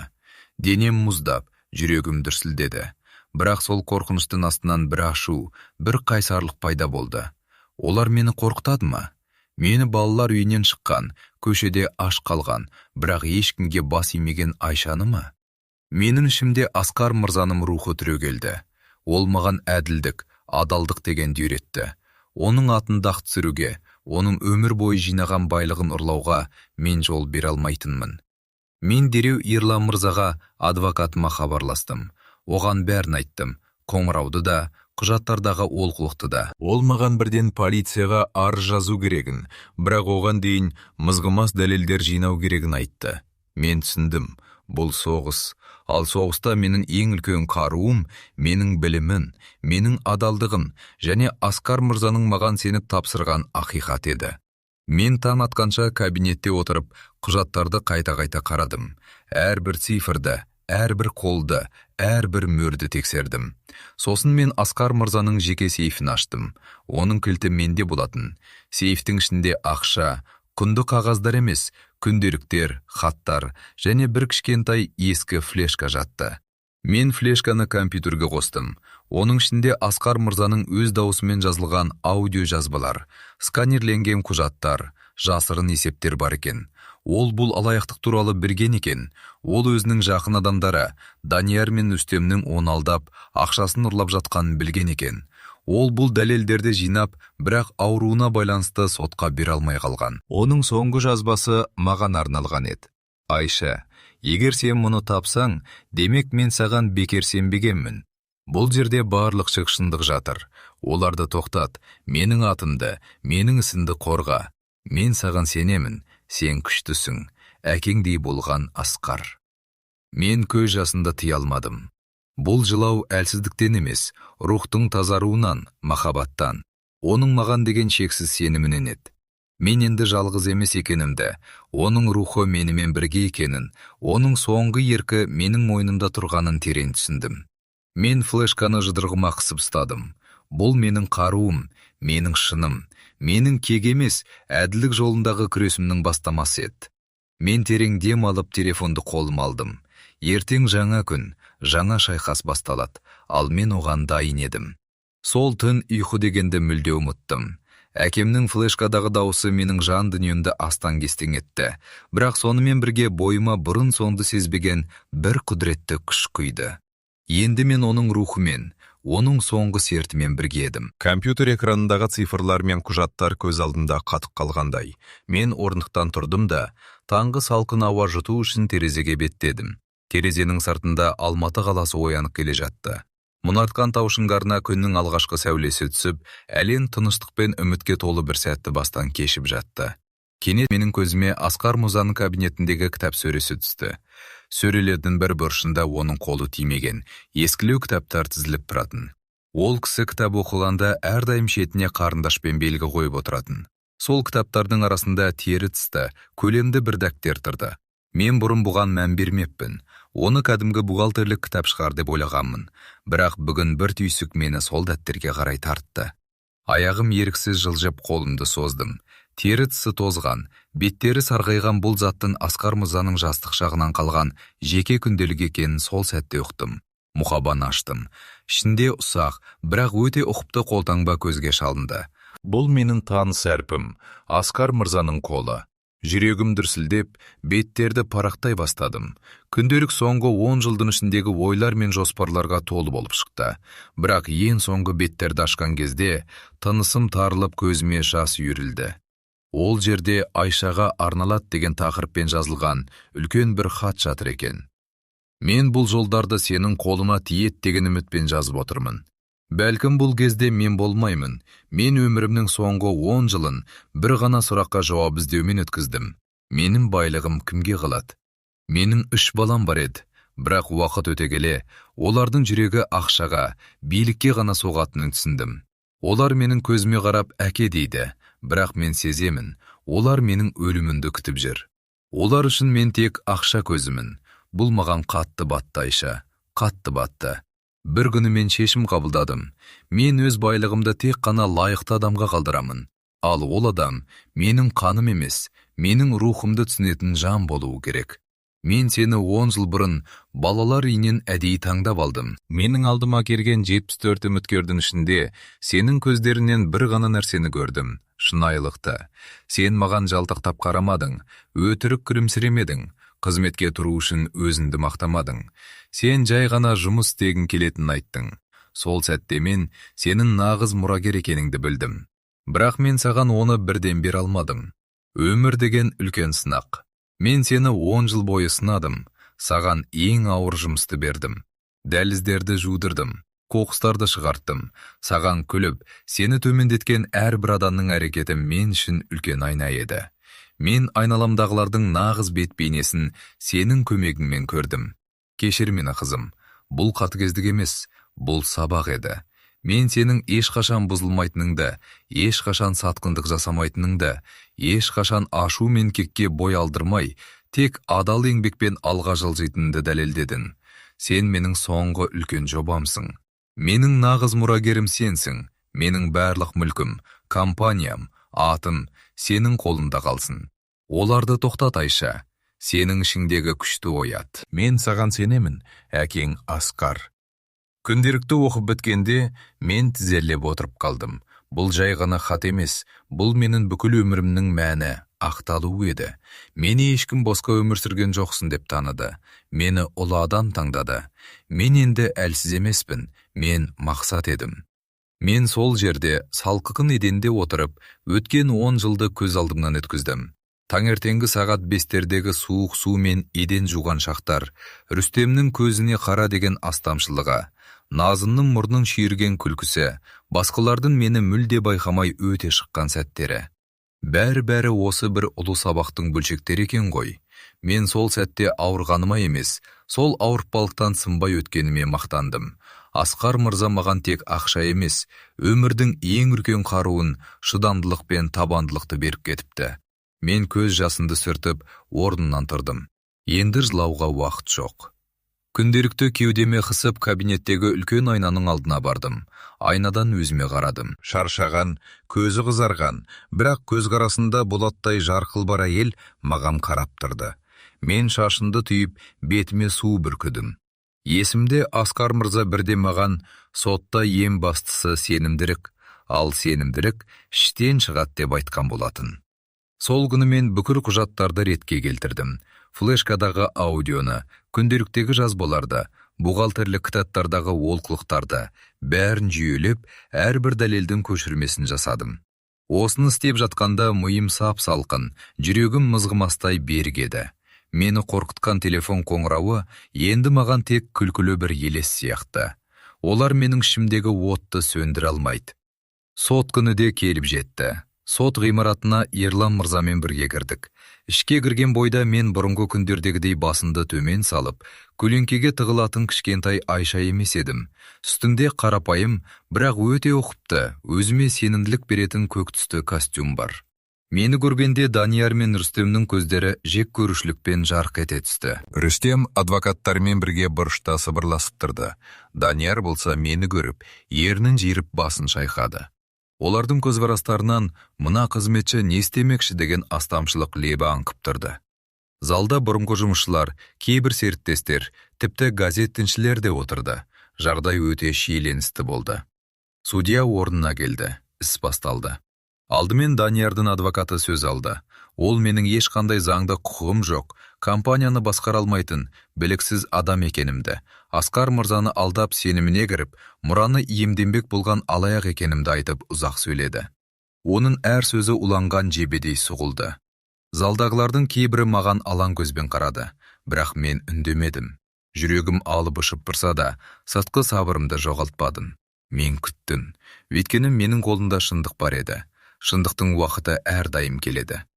Кезек маған келгенде, мен баяу көтерілдім. Терең тыныс алдым, аяғым дірілдемеді. Судья маған қарап, «Сіздің жауабыңыз бар ма?» деп сұрады. Мен иығымды тіктеп, «Иә, мәртебелі сот. Менің жауабым ғана емес, дәлелдерін де бар» дедім. Даусым соншалықты таза, соншалықты күшті шықты. Ерлан мырза маған мақұлдап бас изеді. Мен алға шығып, қолыма сол ескі тері күнделікті алдым. Зал бірден тынып қалды. Бұл Асқар Әбдірахмановтың жеке күнделігі деп бастадым мен сөзімді. Мұнда ол кісінің соңғы 10 жылдағы ойлары, жоспарлары, азаптар жазылған. Ең бастысы, бұл күнделікте ол кісінің нағыз мұрагерді қалай іздегені, кімге сеніп, кімнен күдіктенгені жазылған. Мен бұл жердегі бірнеше жолды дауыстап оқығым келеді. Мен Асқар мырзаның балалары туралы ащы да шынайы жолдарын оқыдым. Даниярдың беті сұрланып, Рүстем орнында қозғалақтап отырды. Залда сыбыр күшейді. Мен сөзімді бөлмедім. Ол кісі өз балаларының сатқындығын жазған, олардың ақшаны қалай мақсатсыз шашқанын, артындағы компанияны талан-таражға салғанын жазған. Ал енді міне, мұрагер туралы тыңдаңыздар дедім мен. Мен күнделіктің ең соңғы бетін ашып, өзіме арналған хатты оқыдым. Әрбір сөзді жүрегімен өткізіп, залға жеткіздім. Даусым кейде дірілдеп, кейде болаттай болып шықты. Мен сені 10 жыл бойы сынадым. Сен менің нағыз мұрагерімсің деген жолдарды оқығанда залда үн жоқ. Кейбіреулердің көзіне жас келді. Тіпті судья да үнсіз басын төмен салып тыңдады. Мен құжатты көрсетіп, бұл тек басы ғана. Менің қолымда Асқар мырзаның өз даусымен жазылған аудио жазбасы, жасырын есепшоттардың деректері, Данияр мырза мен Рүстем мырзаның офшорлық аймақтарға ақша аударғаны туралы құжаттар бар. Олар осы кісінің өлімін күтіп жүрген. Олар бұл компаниядан 50 миллион ақш доллары көлемінде ақшаны жымқырған. Бұл қарапайым алаяқтық қана емес, бұл әкеге жасалған сатқындық дедім. Менің соңғы сөздерімнен кейін зал шуылдақ етті. Данияр орнынан атып тұрып, бұл өтірік, бұл фальсификация, ол менің әкеме әдейі қол қойғызған деп айғайлады. Бірақ оның даусында әлде бір дәрменсіздік, үрей бар еді. Судья тәртіпке шақырып тыныштандырды. Мен барлық дәлелдерді, әрбір қолды, әрбір мөрді, әрбір банктік транзакцияны сарапшылардың қорытындысымен бірге сотқа ұсындым. Ерлан мырза да өз сараптамасын, алаяқтық схемалардың толық суретін көрсетті. Бұл енді жай айыптау емес, нақты математикалық дәлел еді. Сот отырысы бірнеше сағатқа созылды. Ақыры судья үкімді оқу үшін орнынан тұрды. Сот барлық дәлелдерді зерделей келе, Айша Қайратқызының мұрагерлік құқығын толығымен заңды деп таниды. Асқар Әбдірахмановтың өсиетімен күнделігі оның шынайы еркін білдіреді. Сонымен қатар, Данияр Әбдірахманов пен Рүстем Әбдірахмановтың алаяқтық әрекеттері жеке іс жүргізуге жіберілсін. Компанияны толық бақылау құқығы Айша Қайратқызына өтеді. Бұл сөздерді естігенде буыным босап бара жатты. Мен жеңдім. Әділдік жеңді. Асқар мырзаның рухы жеңді. Залдан шыққан кезде Данияр мен Рүстемді полиция қызметкерлері қоршап алған еді. Олардың бет әлпетінде жеңілістің, ызаның, қорқыныштың ізі бар. Назым қабырғаға сүйеніп бетін басып жылаттырды. Олардың ендігі тағдырын зам шешеді. Мен өз көлігіме қарай беттедім. Аяғым жерге тимегендей, ғажайып бір жеңілдік сезіндім. Көлікке отырып терезеден сыртқа көз салдым. Аспанда күн жарқырап тұрды. Мен қолыма телефон алып, экрандағы Асқар мырзамен түскен ескі суретімізге қарадым. Ол суретте мен әлі жас, форма киген еден жуушымын, ал ол жаны жайсан ақылды қария. Рахмет әке дедім ішімнен. Сіздің сеніміңіз бекер кеткен жоқ. Компанияға келгенімде мені бұдан бұлай есіктен күзетшілер емес, бүкіл ұжым күтіп алды. Бәрі үнсіз, бастарын иіп жол ашты. Бұл енді қорқудан емес, құрметтен туған үнсіздік еді. Мен бұрын едендерін жуып жүрген дәлізбен кабинетіме қарай жүріп келе жаттым. Бірақ енді мен мұнда қожайын едім. Әрбір қадам сайын Асқар мырзаның маған сеніп тапсырған үлкен жауапкершілікті сезіндім. Бұл компания енді әділдік пен адалдықтың ордасына айналуы керек. Мен оған дайынмын. Кабинеттің ауыр есігін ашып ішке кірдім. Терезеден түскен жарық бүкіл бөлмені алтын нұрға бөліп тұрды. Мен күнделікті жәшігіме қойып, жұмыс үстеліме жайғастым. Сыртта өмір қайнап жатыр. Менің жаңа тарауым енді ғана басталды. Соттан кейінгі алғашқы таным сол кең кабинетте атты. Терезеден түскен таңғы жарық паркет еденге алтын төгіп, бөлмені жылылыққа бөліп тұрды. Мен былғары креслоға отырып көзімді жұмдым. Құлағыма әлі күнге дейін судьяның балғасының дауысы, Даниярдың айғайы, Назынның жылаған үні келетін. Бірақ бәрі өтті, әділдік орнады. Енді алдымда алып бір кеме тұр. Мен оның капитанымын. Компанияның атауы Асқар Груп, енді маған жай логотип емес, үлкен аманат болып сезілді. Жұмысқа кіріспес бұрын, мен сөренің ең төріне Асқар мырзаның суретін қойдым. Ол суретте ол күліп тұр, көзінде мейірім ұшқыны бар. Біз бастадық аке, дедім мен ішімнен. Қолыма оның күнделігін алдым. Былғары мұқабасы тозған, парақтары сарғайған. Мен оның әр бетін жатқа білемін, бірақ тағы да аштым. Айша, менің соңғы үмітім. Ол ақшаның құнын емес, адамның құнын біледі. Осы сөздерді оқыған сайын жүрегім жылиды. Мен сол күні бір шешімге келдім. Бұл байлық тек маған ғана емес, өмірі қиындықпен өткен, тағдырдың теперішін көрген жандарға қызмет етуі керек. Алғашқы апталар оңай болған жоқ. Компания ішінде Даниярдың жақтастары әлі де бар еді. Олар маған сенімсіздікпен, тіпті менсінбей қарады. Кейбіреулері еден жуушы миллиардер болды деп сыбырлап сөйлесті. Мен оларды жұмыстан қумадым. Керісінше, әрқайсысымен жеке сөйлесіп, олардың күмәнін тыңдадым. Өз орнымды күшпен емес, ақылмен, әділдікпен бекітуім керек еді. Ерлан мырза менің оң қолыма айналды. Ол қаржылық есептерді реттеді. Мен компанияның стратегиясын қайта қарадым. Біз бірінші кезекте Данияр мен Рүстем жымқырған ақшаның бір бөлігін қайтаруға күш салдық. Офшорлық шоттардағы қаржыны заңды жолмен компанияға қайтару оңай болмады, бірақ мүмкін емес еді. Әрбір қайтарылған тиын маған үлкен жеңіс болып көрінді. Бір күні мен көріппен қала сыртындағы ескі балалар үйіне қарай бет алдым.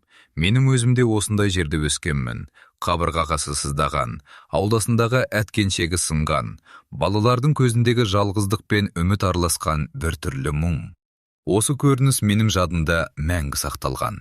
Көліктен түскенімде аулада ойнап жүрген балалар маған бірден назар аударды. Олардың киімдері ескі, бірақ таза еді. Тәрбиеші әйел жүгіріп келіп қонақ күтпегенін айтты. Мен оған күлімсіреп, мен тексеруші емеспін, мен көмекке келдім, дедім. Сол күні мен балалар үйінің директорымен ұзақ сөйлестім. Ол маған шатырдың аққанын, қыста жылу жүйесінің әрең істейтінін, балаларға жылы киім жетпейтінін айтты. Мен оның әр сөзін үнсіз тыңдадым. Ішімде бір шешім пісіп келе жатты. Менің қолымда енді алып қаржы бар. Мен бұл балалардың тағдырын өзгерте аламын. Сол жерде, ескі ағаш үстелдің басында отырып, мен Асқар қорын ашу туралы шешім қабылдадым. Бұл қор жетім балаларға, ата-анасының қамқорлығынсыз қалған жасөспірімдерге білім беруге, оларға лайықты өмір сыйлауға бағытталатын болды. Келесі күні мен Ерлан мырзаны шақырып, қордың жарғысын дайындауды тапсырдым. Ол маған таңдана қарады. Айша, бұл үлкен қаражатты қажет етеді. Компанияның өз шығындары. Мен оның сөзін бөлдім. Ерлан мырза, біз бұл ақшаны өзімізбен бірге ала кетпейміз. Асқар мырза маған бұл байлықты сеніп тапсырды. Мен оның сенімін ақтауым керек. Бұл менің парызым.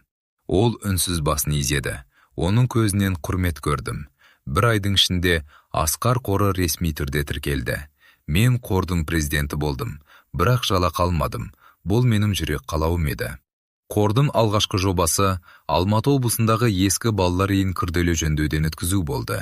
Мен құрылысшыларды жалдап, өзім күнделікті барып жұмыстың барысын қадағаладым. Қабырғалар сырланды, шатыр жабылды, жаңа терезелер орнатылды. Балалардың қуанғанын көргенде менің жүрегім шаттыққа толды. Бір кішкентай қыз маған жүгіріп келіп, қолыма қағаздан қиып жасаған гүлді ұстатты. Апай, сіз періштесіз бе деп сұрады ол. Мен еңкейіп оның шашын сипадым. Жоқ шырағым, мен де сен сияқты қарапайым адаммын. Тек өмір маған мүмкіндік берді. Сол сәтте мен Асқар мырзаның маған берген сабағын түсіндім. Нағыз байлық қалтандағы ақша емес, жүрегіңдегі мейірім. Бизнесте де өзгерістер болды. Мен компанияның барлық қаржылық ағынын ашық еттім. Әрбір қызметкер өзінің еңбегіне лайықты жалақы алатын болды. Мен бұрын еден жуып жүргенде айлықтың қаншалықты қиындықпен келетінін жақсы білетінмін.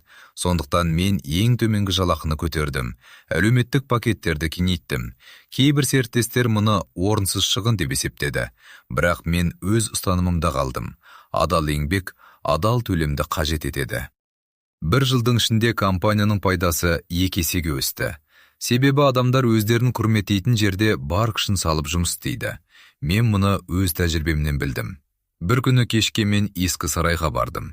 Сол жерде әлде Асқар мырзаның рухы сақталғандай сезілді. Мен оның ескі күнделіктерін, қаламсаптарын, сүйіп оқитын кітаптарын жинадым. Сарайдың бір бөлмесін толығымен оның мұражайына айналдыру идеясы кенеттен келді. Бұл бөлме бұрын құрал сайман сақталатын қойма болатын. Мен оны тазалатып, қабырғаларын ақ түске боядым. Ортаға үлкен емен үстел қойдым. Үстелдің үстіне Асқар мырзаның суреттері, оның қолымен жазған хаттары, ескі сағаты, тіпті менімен бірге түскен суретіміз де қойылды. Сол суретте мен қолымда шүберекпен тұрмын, ал ол маған жылы жымиып қарайды. Мұражайды ашу күні мен ешкімді шақырмадым. Тек Ерлан мырзамен бірнеше жақын адам келді. Мен бөлменің есігін ашып ішке кіргенімде көзіме жас келді. Қабырғада Асқар мырзаның үлкен портреті ілулі тұр. Оның көздері маған тура қарап, жарайсың қызым дегендей сезілді. Мен портреттің алдына барып тізе бүктім. Мен сіздің арманыңызды жүзеге асырдым, әке. Біздің қор мыңдаған балаға көмектесті. Сіздің есіміңіз мәңгі ұмытылмайды, дедім сыбырлап. Ерлан мырза үнсіз басын иіп тұрды. Ол да бұл сәттің қасиетті екенін түсінді. Жылдар өте берді. Асқар Груп Қазақстандағы ең табысты және ең адал компаниялардың біріне айналды. Біз тек құрылыспен ғана емес, білім беру, ауыл шаруашылығы, жаңа технологиялар салаларында да жобаларды жүзеге асырдық. Әрбір жаңа келісімшартта мен Асқар мырзаның принциптерін басшылыққа алдым. Адалдық, мөлдірлік, адамға деген құрмет. Нарықта бәсекелестерім көп болды, бірақ мен ешқашан лас ойынға бармадым. Бірде маған ірі бір шенеунік пара сұрап келді.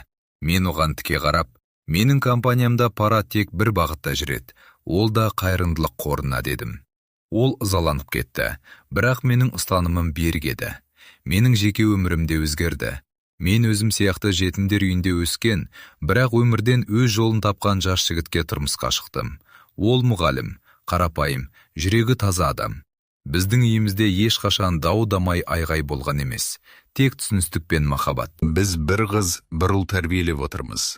Оларға ешқашан сен байсың дегенді айтқан емеспін. Керісінше, оларды еңбекқорлыққа, кішіпейілділікке баулыдым. Қызым бір күні мектептен келіп, анашым, сіз миллиардерсіз бе деп сұрады. Мен оған, жоқ қалқан, мен тек үлкен жауапкершілігі бар адаммын деп жауап бердім. Әр демалыс сайын мен балалар үйлеріне барамын. Ол жақта мені Айша апа деп күтеді. Мен оларға өз өмірімді айтып беремін. Еден жуушы болғанымды, сарайда тұрғанымды, Асқар мырзаның маған қалай сенім артқанын. Балалардың көздері ұшқындап мені тыңдайды. Олар өздерінің де үлкен армандарға лайықты екенін түсінеді. Бір бала, мен де Асқар ата сияқты болғым келеді деді. Мен оның иығынан қағып, ол үшін алдымен Айша апа сияқты болу керек деп күлдім. Балалар да күлді. Бұл күлкі маған әлемдегі ең қымбат сыйлықтай сезілді. Кеше мен қайтадан сарайға бардым. Мұражай бөлмесіне кіріп, Асқар мырзаның портретіне ұзақ қарадым. Осыдан 10 жыл бұрын мен осы сарайға қорқып, үмітсіз болып келген едім. Ал қазір мен мықты әйелмін, қамқоршымын, жетімдердің анасымын. Менің өмірім үлкен сабақ.